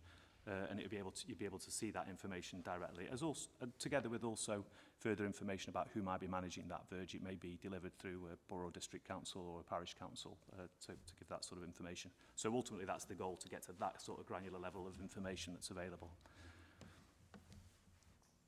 So that's the customer, and then the final element of the priority programme is the members' offer. So the 12 priorities, again identified from previous feedback from this committee, the member survey results, cabinet and the strategic board. They've grouped into those 3 themes, which are colour-coded there. So we've got in blue theme 1, which is more information and guidance available for members. Theme 2, which is supporting members with prompt local support, essentially. And then in the salmon colour there, we've got theme 3, which is a timely delivery of member priorities. And of those 12 priorities that are listed there, 9 are now in place or ongoing, such as the member training events, which we've had, I think, 2 of now. We've done the pothole session, the winter session. We've got drainage coming up next. They are either operational and continue to be refined or developed. Also things like the 2-tick escalation process. And then there are 3 that are held as possible future further faster options, subject to review and whether or not further funding may be needed or available in the future. I think a particular interesting one on there, I'd say some of these things are incremental. So the divisional highway programme one in the salmon colour there is quite an interesting one, I'm sure for all members. We'll be delivering that in incremental phases of improvement. So in the very short term, the kind of here and now, the community highways team trying to support members by advising how to prioritise solutions that avoid the kind of slower bureaucratic processes, and we can get on with stuff that we can deliver on the ground and make tangible difference to address local challenges, and sort of avoid those things that require maybe public consultation or land acquisition that are just going to take a long time no matter what. Then in the medium term, we've got the establishment of a dedicated team to perhaps be able to progress some of the local solutions. And then longer term, by October, as David's mentioned, the functional plan for the design services will include increased specification in tighter key performance measures around delivery of local members' priorities. Communications, sorry, I'm coming towards the end now, I'm conscious of time. It isn't one of the key delivery priorities in itself, but it is a key enabler of the Highway Transformation Programme. Again, it's something that's been mentioned at this committee several times in the past. It's a big indicator, or a big influencer, should I say, around customer satisfaction and being able to support local members in their local roles. It includes things like responding to, obviously, local media inquiries, like we've recently had the National Pothole Day, proactively sharing information about what the Council's Highways team is doing, but not just what it's doing, why it's doing it, where it's doing it, when it's doing it. That type of information is really key. Equally, sometimes why we're not doing something, or why we're doing things in a certain way. So again, for example, it's been mentioned this morning about the need to be carrying out some temporary holding repairs whilst we're coping with huge volumes of work until we get to the main road repair season. So in summary, we're trying to send out the message that we're aware of the challenges and issues that affect people in their day-to-day lives and activities on the local road network. We absolutely do care. Sorry, I should have moved that slide on. And that's why we're doing what we're doing, albeit we simply can't do everything all the time, all at once. The table provides some key performance information over the last couple of months. We've got the January data now, which is pretty much a consistent picture, and overall does give us the confidence that we are getting an overall a positive media coverage. I mean, I think we all probably focus on the negative ones, and those are the ones that stick in our mind. But overall, we do get quite a positive media coverage, both locally, and that is a positive trend is being maintained. And then we do also, internal communications are of course also important, providing that clear vision and case for the transformation programme to support our staff and help that resilience as we go through the change, driving forward the new ways of working, and of course helping keep local members updated on the progress as we go. And then the very final slide, if the clicker works. So the Highways Transformation Programme is, of course, remains a top priority for the County Council. It's not without its challenges, but overall, each of the 3 key transformation deliverables are progressing well. The extra investment in particular is having a positive impact. We're seeing that through helping improve operational response and delivery times, despite all the challenges we're seeing in terms of climate change and obviously decades of underinvestment in the asset. We're seeing a marked change in improving on customer satisfaction, where in the areas where we're measuring it, and we're also facilitating an improved members offer. There's still lots more to do, but under the stewardship of the Transformation Strategic Board, we're confident we're heading in the right direction and making good progress. So, thank you. I'll leave that on. Thank you very much, gentlemen. There's a lot to take in there on that update, but really, really good and really, really pleasing that we are green going forwards. I'm delighted that Councillor Connor Wildman's here this morning, and I'm going to let him go first because he might not want to sit through the rest of the meeting. So, Connor, do you want to ask your questions first that you've come for this morning? Yeah, thank you very much, and thank you for allowing me to sit on the committee today, and hello to the team. There are a number of issues I think that this report suggests that there is some improvement, I think, from where we have been in the past, and I think we can feel that in the way that, especially, there are a number of structural maintenance schemes now coming online, which perhaps many years ago you wouldn't have seen any of that sort of activity taking place. So with that, there is some positives, but obviously it's a scrutiny committee, so we need to drill down into some of the detail. First point would be, if someone could put the value for money slide up, that would be great. And then we'll go through.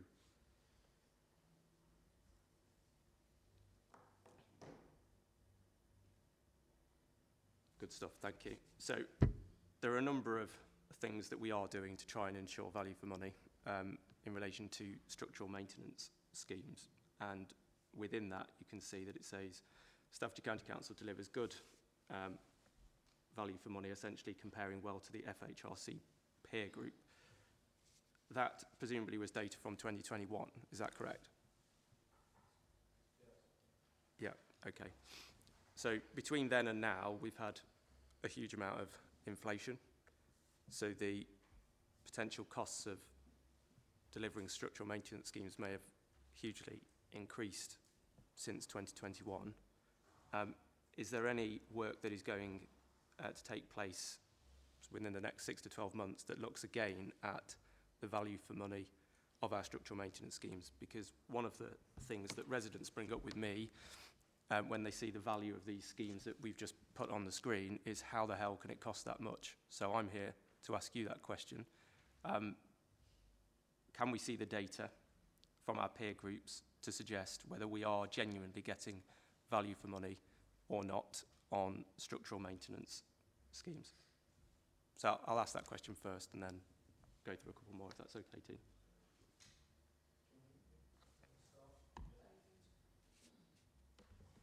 So the FHRG review looked at the service overall, so it didn't just include structural maintenance. It's part of that wider package. It went right the way through, for example, from how many people are employed in the county council team, how many people are in the delivery team, what's the customer, what's the effectiveness, what's the efficiency. So there was a range of measures that we look at.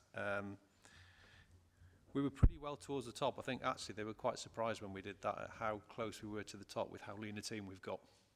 And it was like, how are you doing that with such a lean team?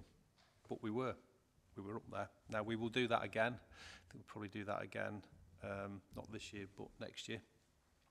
Drilling down into the structural maintenance, big part of the structural maintenance, for example, half the cost of a structural maintenance scheme could be the resurfacing element of it. The resurfacing elements are delivered through AMI as the tier 1 provider, but they are subcontractors, what we call the tier 2 provider. So those providers, they are procured competitively. So it might not just be for a single scheme. We might package up a number of structural maintenance schemes and they are delivered through a procurement process competitively from AMI. So we get a large amount of assurance on that, and I say that is often a large part. That's the materials and the laying of those materials. That's often a large part of our structural maintenance schemes. We are hoping this year there is a benchmarking process that we used to do through the Midlands Highway Regional Alliance, which takes data from various authorities for structural maintenance schemes and does a comparison. It's a challenge to do like for like, but we kind of break it down to a level, and historically we performed really well on that. We are going to do that again this year to give us that extra assurance. We continue to challenge target costs, for example, that we are given from AMI costs for schemes. Again, one of the things we're looking at in terms of the future investment is because we've got even more money to deliver. We will need some additional capacity in the team again to deliver those extra schemes, but we're also going to look at whether some of that capacity is for us to have, for example, our own quantity surveyor, which will give us, again, an even more strengthened commercial capability within our own team to be able to check that that's carrying out. There's a lot of the costs in structural maintenance, for example, are associated with other activities. Traffic management is a significant cost for a structural maintenance scheme. Doing work in an evening, we often do a lot of the work in an evening. That will add perhaps £15,000 to £20,000 on that one evening just to do that work in an evening to avoid delay and disruption in the daytime. Again, that's something we want to look at. How comfortable would we be doing that work at different times of day? There's a risk, particularly in the winter, of doing work in evenings and overnight. Laying of materials is temperature critical. It compromises our materials choice. Our kind of, as an engineer, traditional engineer, our preferred material choice is a material called hot roll asphalt and chip. It's basically a bituminous material that you then lay chips on top of. If it's too cold, you can't lay the chips. So that compromises our materials choice right the way through the winter. That's a far more resilient material. So straight away, anything we do in the winter, we're compromised on materials choice. As I say, all those extra costs of doing stuff in an evening. So you kind of got to be really careful when people challenge us. Are you comparing like for like? And there's the hidden costs that I referred to as well. If I go back when I started at Staffordshire, every one of these schemes would have gone through an individual procurement process. So you've got to write the document, you've got to go through a tendering process, you've got to check the contractor for health, safety, quality. That's a whole load of cost that is or would be in the county council's team historically. It was taken out, and AMI now do a lot of that for us. They are doing that procurement. They are doing those health and safety checks.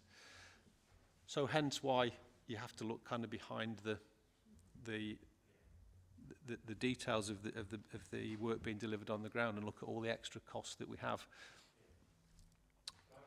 Yeah. Only to say, I think what I'm and probably the committee are really keen to get hold of is data that does compare like for like structural maintenance schemes or very similar like for like. And I completely understand AMI will have their own costs and they put those costs onto the overall structural maintenance scheme cost. But other authorities will be doing the same, but just differently. It might not be AMI as the delivery partner, they might be doing the works themselves. I just want to see that data so that I can say for sure I know that this council is getting best value for money, or at least good value for money, and we get a good quality product, etc. You know, it's that sort of data that I need. If I see the value for money information here, I can't, with good conscience, tell my residents we're getting the best value for money, because I just cannot see that information. And I think we as a committee, I say we as a committee, me as a member of this committee, in a way, would like to see that information. And I wonder whether we could have that, either whether it's there for us to see, or whether in 6 to 12 months we could commission that information just to check that we are genuinely getting a good, well, we're getting good value for money, especially from Amy. I think my concern is you might get the materials cost be the same, but the extra costs of managing the site with the traffic management, with the health and safety requirements and so on, could there be a difference there in what Amy are charging us compared to perhaps another provider, or us doing it ourselves? So that's something that I'd like to see, really. Over to you, Tim. Yeah, David, is that that's something that we can find out information out, but I think we have to remember that we have had a huge inflationary increase in both materials. We have got everybody's, obviously you've got the normal workplace with pay increases and so forth, as well as materials, as well as machinery. And those are things that we have to take in account to what we're doing.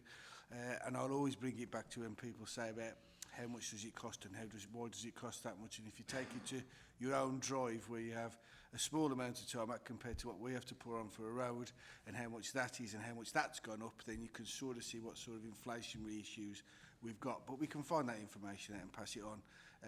And I think that's part of the point. The other part of the point that was made in the presentation was the buying power. Due to the buying power, we've been able to get things that other authorities haven't by using the partner that we have. And in one case, especially when we were right in the midst of COVID, tarmac was very, very hard to come by. We didn't have that problem due to the fact of the partnership that we've made. So that was a really important point, that when we come into value for money, it's making sure we can get the right materials at the right times. Yeah, I think that data is quite important, that we can compare like for like-ish, if you like. You know, you're never going to get the same in anywhere else. But on the whole, I think we deliver a very, very good service. There are always improvements that can be made, and no doubt when we ask members to come in, those will come out. But is there anything else you wanted to ask, Connor, or are you done? One more on structural maintenance, and then I'll stop. And then obviously I know the committee will obviously want to ask a lot of questions. One is, we've had an issue with the 511 Beaufort Road structural maintenance scheme, which isn't mentioned there, but it was £200,000 worth of work. I've spoken to another member who's also had a similar issue with their scheme. How many schemes are under investigation or have failed in the last 6 months? I'm talking structural maintenance schemes. So there's the two.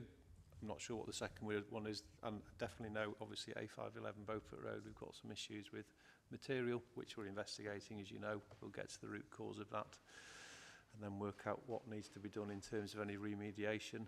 There is a second scheme that I am aware of. It might not be the same one, because it's quite a detailed technical. One of the technical conversation I referred to earlier on was a technical conversation between the laboratory and the supplier of the material, so it might not be the same one. So I'm definitely aware of two, but they might not be the same two. And obviously I know that investigation is ongoing, but in terms of the schemes that will go on this financial year, what are we doing to make sure that doesn't happen again? Because from a reputation point of view, seeing 200k, 500k schemes go wrong is absolutely unacceptable to residents. So what are we going to do about it? So we've got that whole suite of quality, which is being strengthened. And I say part of that is, if we'd have done Ashby Road, Beaufort Road, as we'd have wanted to, we'd have probably used HRA and chip. We didn't, because we've done it towards the end of the season. So straight away, and I think the other scheme that I'm aware of is probably not HRA and chip as well. We're compromising material choice. There is that balance. Do we get on and do it? Do we delay it? There's certainly more risk in the winter, but I say we are strengthening. We've already strengthened the clocker works. In fact, only the other day the clocker works did pick up a material issue and prevented several tens of thousands of pounds of wrong material being laid. So we are strengthening our process. We're strengthening the quality, the functional plan. In fact, only this week I was in conversation with Amy about their quality processes and the strengthening and greater visibility that needs to happen. We will continue to strengthen that. It's a bit like, it's not quite the Model T Ford. We will get issues. It's materials can sometimes be supplied off specification. On occasions, we can get the wrong material. We pick that up. It isn't perfect. You know, there will be a percentage. What we try to do is make sure that that percentage is comparable to what, again, other organisations are seeing. We don't believe we're an outlier, but we'll continue to strengthen that, because absolutely the last thing we want to be doing is seeing something failing and going back and do it again, because that's reputational damage as well as cost. Clearly, if it's a failure because the material's wrong and it's been laid incorrectly, that will be put right at the contractor's own cost. And one of the things, again, we're strengthening through the functional specifications to get better visibility of that, because there are works that are done, that are repeated, and we don't properly capture the costs because we don't pay twice. So we don't capture the costs to make sure we have that visibility.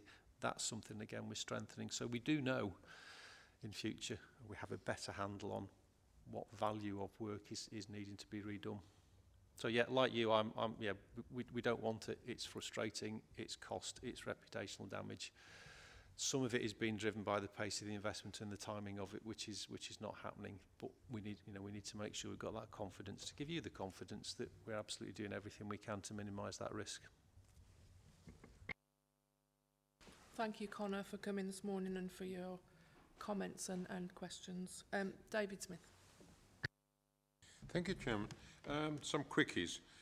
Firstly, could I make a suggestion that one of our future highway training sessions, we concentrate on the responsibility of highways rather than looking at the operational side? I'm going through a learning curve with my local parish council about what the highways team can actually do legally and not do. That would be really quite useful to members to actually be aware of that. My second point is we see all the sort of future workload that you've got in terms of the operational way that you're going to do it, but I just wonder, because we don't name specific schemes that we've got coming forward, and I look at things like the Chetwynd Bridge, which is now closed, which is causing massive problems for agricultural vehicles that are having to now go through Tamworth to get to their land which they farm. And when you've got a farmer who farms both sides of the Chetwynd Bridge, he's got a long way round to get round to plough the other side of his fields. The next thing I was going to say, we went through and had a presentation to council some years ago about the use of materials for filling potholes, which were using plastic waste. A company in Wales that's manufacturing it. We understood that we were looking at that, but as a member, we've never heard anything back again. I would just want to say that on the member fund that we had, the additional funds that we had for pothole filling, I found that tremendously useful, and the programming of when that work was done and the information that I had back as a member was very, very helpful indeed. And I suppose the last point that I would make is that the biggest disaster I foresee is the retirement of Mary Lee, which is going to cause us in my division, and I think in Lichfield and 1 or 2 other areas, significant problems unless we can find someone who can fill the role with similar capability. Thank you, Chairman. David, do you want to answer those, or do you want I to move can on to come back. questions? I mean, obviously, as people retire, that is, but we are doing the restructuring process with a different style of management, so that would hopefully alleviate that. And it's good to hear that the extra money for the potholes has gone down very well within members' divisions. It is unfortunate that we took the decision to restrict the access to Chetwynd Bridge, but it was a case where that bridge it will not take those sort of weights any further, and it was going to damage it to a point where it would actually fail, and that's a safety issue. So I took that decision that we would shut that to agricultural vehicles. It doesn't mean that we're not looking for any additional investment from government on a second bridge that would allow vehicles, but obviously that is a very expensive proposition that we are looking at doing, but obviously it depends on whether we can get the finances for it.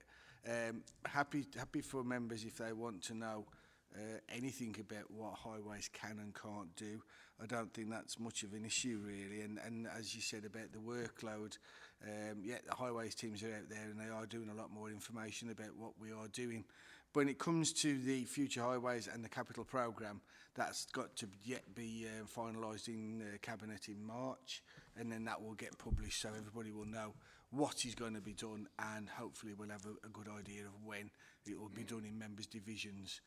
Similarly with the surface dressing programme, that will also be done once that's actually been approved by Cabinet. Ross? Thank you, Chair. I'll try and keep this as quick as I can. First of all, it's very great report, very comprehensive, lots of data in there, which is always really useful. However, there's particularly in operational performance, and this is touching on something that Connor's brought up, is that there's lots of information until you get to quality.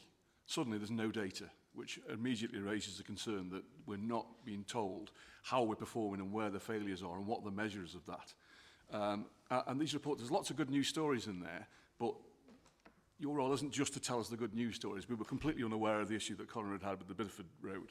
That's the first I've heard about it, so that really should feature in this report as well, so we're aware of that. And then I read sentences like, overall, quality scorecards remain positive. Just alarm bells are ringing there that it's just really useful for us to have the empirical data so we can objectively make a view as a committee as to how we are performing in terms of quality. Or at least give us some reassurance that we are performing in terms of quality, because we just don't know from that statement. John, on claims, very quickly, this is very anecdotal, but I've had a lot of people come to me saying that they've made a claim and it's just been immediately been batted away from the county council.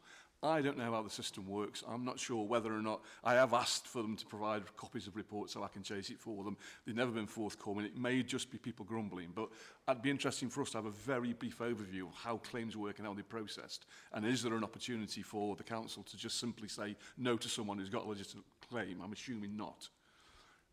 Comms, I think we need to improve comms. You touched on that. A very quick example is there's been a pothole in my division which effectively closed a country road for about 4 weeks. My other half has been messaging me about it because she reported it. It was repaired about 2 weeks ago, but she's had nothing back to say that this road's been repaired. So I thought we'd got an automatic system that made that report back, but she hasn't had anything back. So there's obviously some kind of issue there. And the only other observation is on your summary there, all the various green sections. One of them was about positive media. That's not my perception. Only last week, there was a BBC News report which listed all the various counties across the country, and I think they highlighted Derbyshire as the worst, but Staffordshire was mentioned as well as one of the worst performing authorities in terms of pothole repairs. I've had 2 or 3 radio reports in my area. One of my potholes, the residents have had a birthday party for it with calling the Caterpillar cake. I had 100 metres of road that was underwater for 4 weeks, and the residents had an airbed party on it, all of which was reported in the local media. So my perception of a positive media response there isn't my understanding of it, and I'm not quite sure if that really should be a green, frankly. Thank you.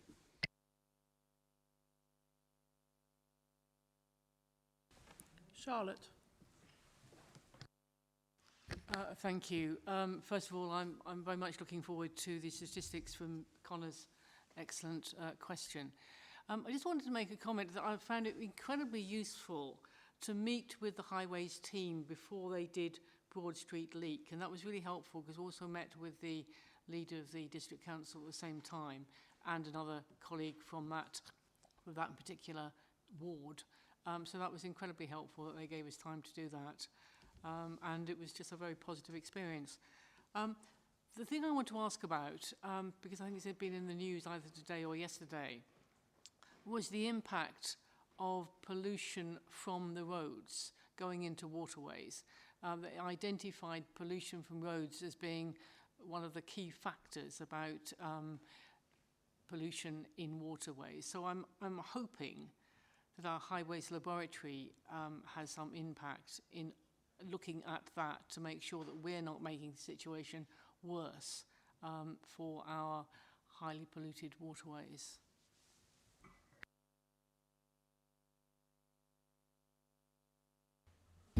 Thank you for that question. I must admit, in terms of local data, in terms of outfalls off highway runoff into chalk streams, local watercourses, I don't know if we've got any specific data about that. I'm guessing the Environment Agency are monitoring watercourse water quality, working with DEFRA and the likes, and would be providing that but back or bringing us an issue if there was anything about that. But I'll have to double check that and see if there's anything else that we're doing more proactive on it. But more generally, at a national level, I can explain or can clarify that DEFRA and DFT have commissioned an initial piece of work to ensure that future highway maintenance operations, activities, guidance is recognising the threat of highway runoff in affecting watercourses and particularly chalk streams. And as part of my role as nationally is that I chair the UK Roads Board, and as part of that role I'm supporting that activity as well, along with the UK Roads Liaison Group, DEFRA, DFT, to make sure that future highway management guidance and codes of practice are very cognizant of those sort of risks and make sure we build that into our operational plans to both prevent it in the future but also mitigate what's happening now. So is there regular testing of our waterways, and who's responsible for doing that? The EA. And the Environment do they do Agency it? I mean, do do the they do testing it of the, locally? I mean, those and the National Canal and Rivers Trust, they will do that as well. But I think we have to remember as well, it's what comes off the roads into our gullies and as it goes off into the watercourses isn't usually off the road. It's what goes on the road. So it's the vehicles as it's going over. It's the pollution that's washed into it. And remembering that we also have quite a lot of water coming off different farmers' fields that come onto our highways as well, which gets passed around. That's why when it comes to in the winter we use a minimum amount of grit that we can, because we're trying to put as little salt and grit down as we can, which will then get washed into the waterways. But there's very little actually come off the road itself. And with several types of repairs that we are trying to do now, especially with the thermal patches, not only is it a carbon reduction, but also it's the amount of material, and therefore there's a lot less of potential pollutants being able to be used. Sam? Thank you. Mine's quite a simple one. Your photos were great because it's lovely to see what goes on in other areas. I think you get encased in your little box, don't you? And you don't realise what goes on and what's spent in other areas. I noticed that you put a footpath in. And my question would be, and I don't know if it's with the environmental resources team, but how will you maintain that footpath? Because at the moment we're not maintaining footpaths, are we?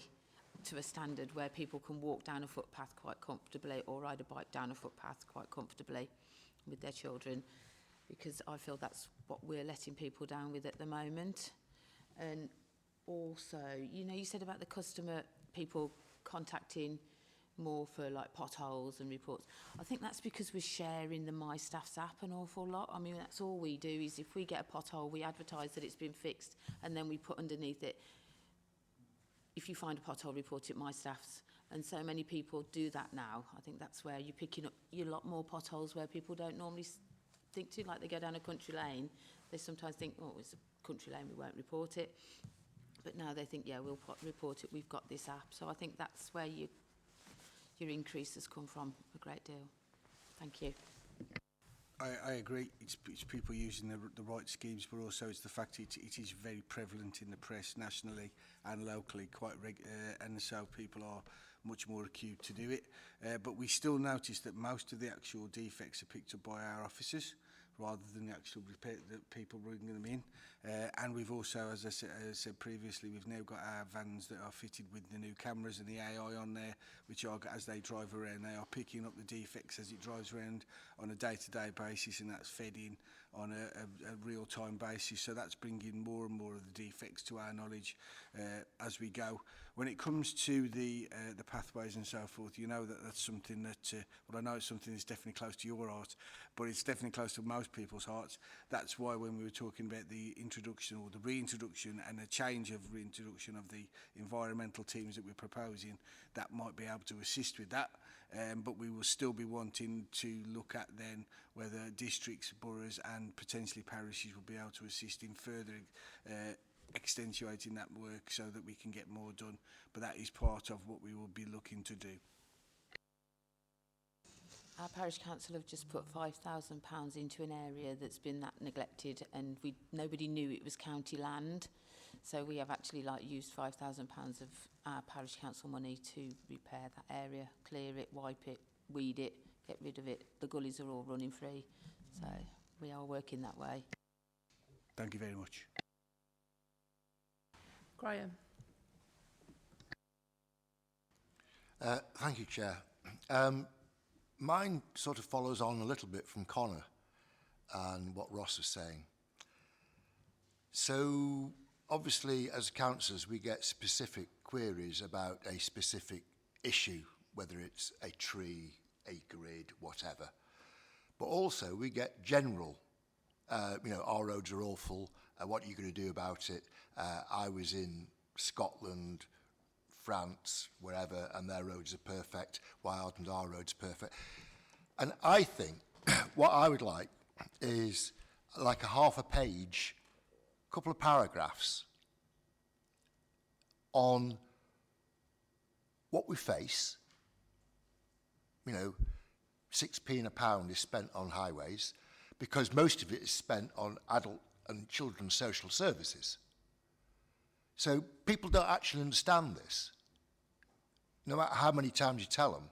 So I'd like a stock answer that we can say, this is the context, and in that 6p is spent on 6,000 kilometres of roads, and we've done 15,000 potholes this year. And just to make it easier for you, James, I've sent you my suggestions in an email, so that I'd like you, if you don't mind, to build on that and bring that back to us so that we can have a nice, in-context answer. It'd be great if we had a little bit of benchmarking to add into that and saying, and we are in the upper quartile. We can't always be top because that will change, but it'd be great to be in the upper quartile of managing costs and getting things done. So if we could have that, that would be enormously helpful to, I would imagine, all councillors, because it's very difficult for us. This is a brilliant presentation, and you know I'm a great fan of the highways team, particularly in my division. And it's great. There's an awful lot of information there. You can't give... if I sent that out to somebody, they would read the first page. People do not read more than half a page. That's about the maximum. So I just think if you could build on what I've sent you and let us have that back, that would be really useful. But great presentation. Thank you very much. As you've already got that, James, I don't think you need to comment. We'll just wait and see what happens. We'll have a look. But I think when you look at it, there's a lot of information already out there, especially on our website, and we try to do it. But obviously, when it comes to it, for local members especially, I think it is a case where there's a lot of information, especially will be coming out about what's happened within your divisions, and you now get the monthly update. Yeah. That's something that you can refer to as well, because that's it. You can put that on social media quite easily and refer to it. And you have got the confirm system, which also tells you what has been done in your area. So that's another one where you can actually do that. So when it comes to a generalised question of why is ours so bad and so forth, we can put a stock answer, but that usually doesn't seem to, from my experience, especially being a cabinet member, that doesn't help. It's more a case where people want the local thing of what you're going to do about my road or this road particularly. So I think if you can make it more around those on your responses, that's usually the best way. Thank you, David. I've made some notes of what people have said today, because obviously we haven't got any recommendations. It's a presentation and an oral update.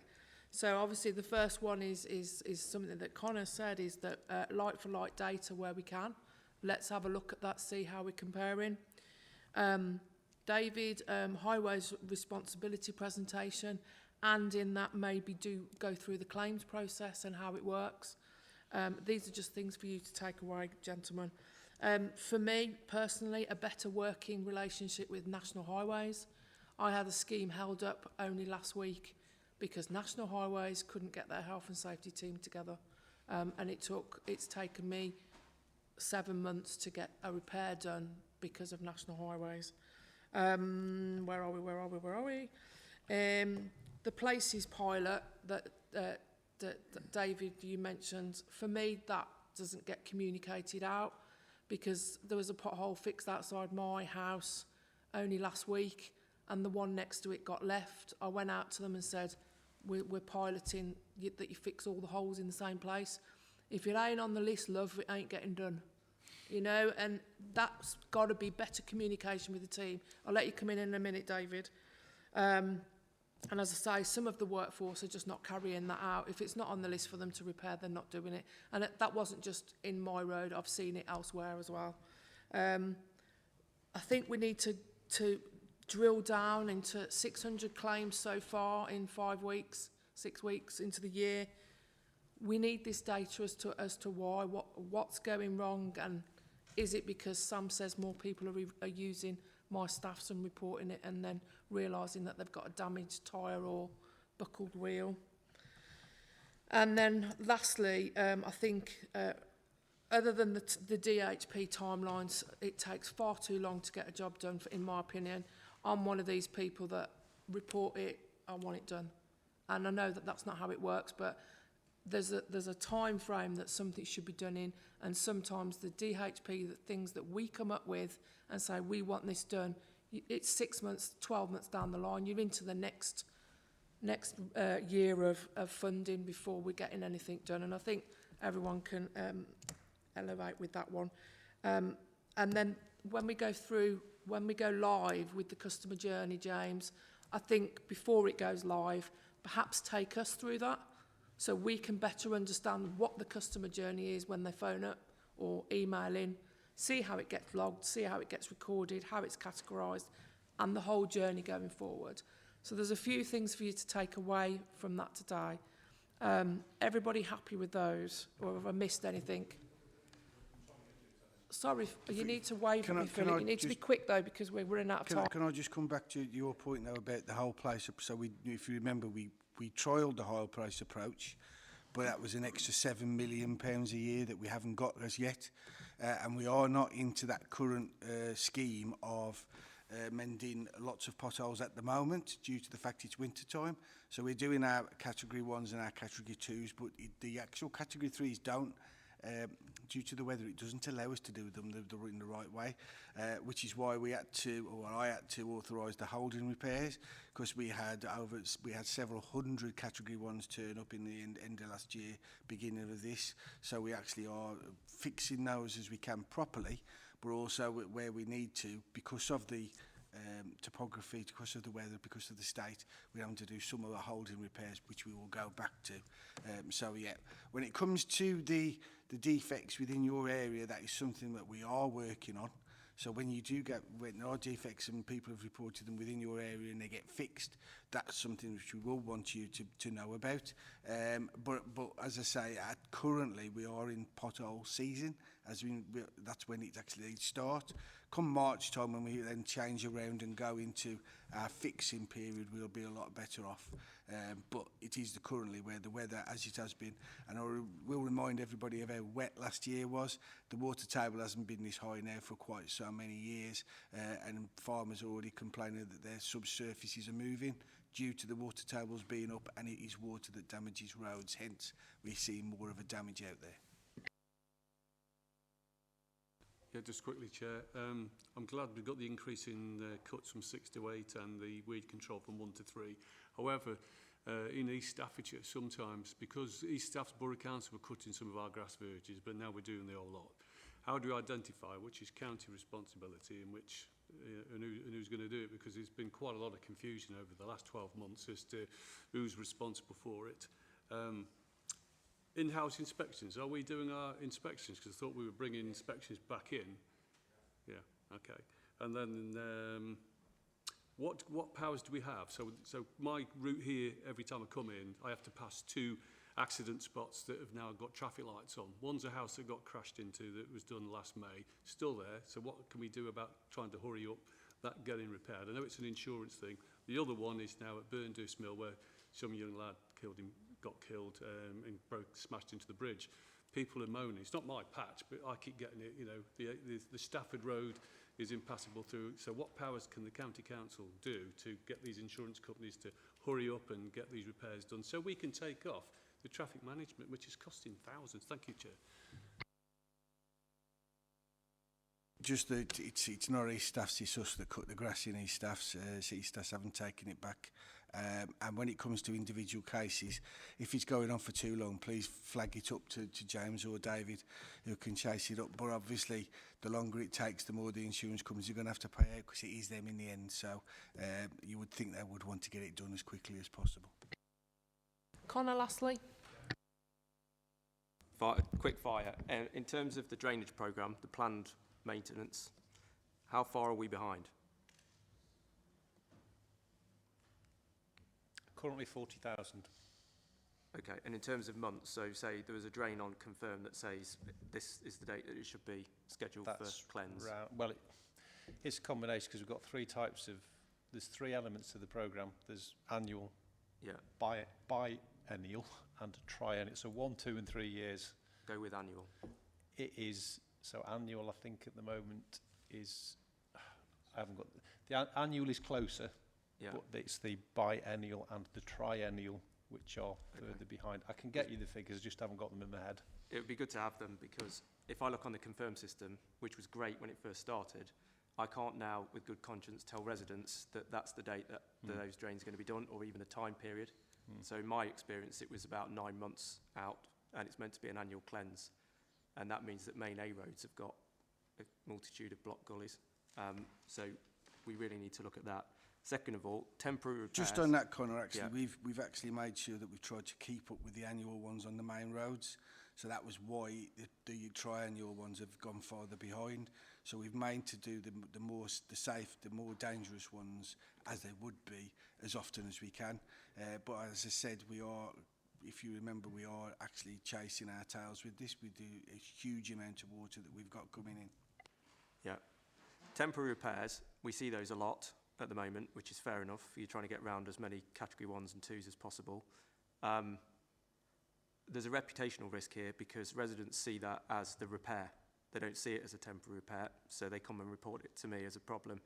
I've also seen, when those temporary repairs are carried out, that we take a long time until we come back and we do the job properly.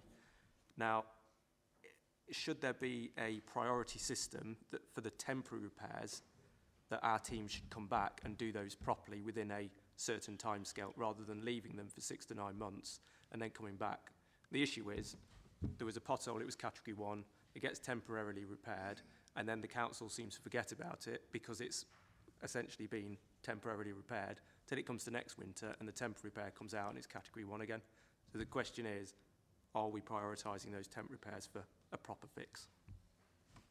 So when a Cat 1 gets a temporary repair, it'll be on the system, but to be fair, if we have other Cat 1s around, you have to push your button. if we have other Cat 1s, then we'll go and do those, because if the repair is actually okay and fixed for the temporary time, then it is logical to then go and fix the other ones first and then go back to that one when we're able to. We're also trying to bring forward a date and a responsible date for Category 3 defects when they're repaired. So it isn't a case where we have the... we haven't got a finite amount of resource. So what we're trying to do is make sure that the safest way of repairing is carried out. So it might be the case where it lasts a few months, but if it's actually holding and it's okay and it hasn't deteriorated, then actually we're doing it in the right way, in my opinion. Thank you.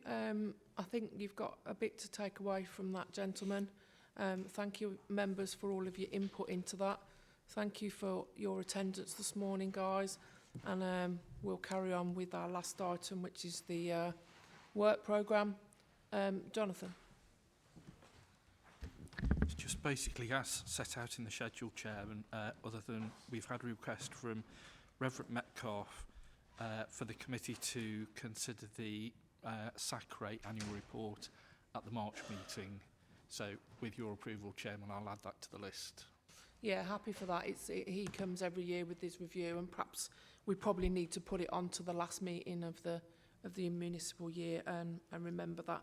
We always seem to forget it, don't we? So happy for that. And members happy for that to go on to the March meeting, the SACRA update. It's the SACRA update. It's the... Standing Advisory Council on Religious Education. Yeah. Okay, everyone happy with that? Okay. And that'll be it then. Thank you, everyone. We haven't got anything in the confidential, so that draws us to the end of today's meeting. Thank you for your attendance, and I close the meeting at 12:20.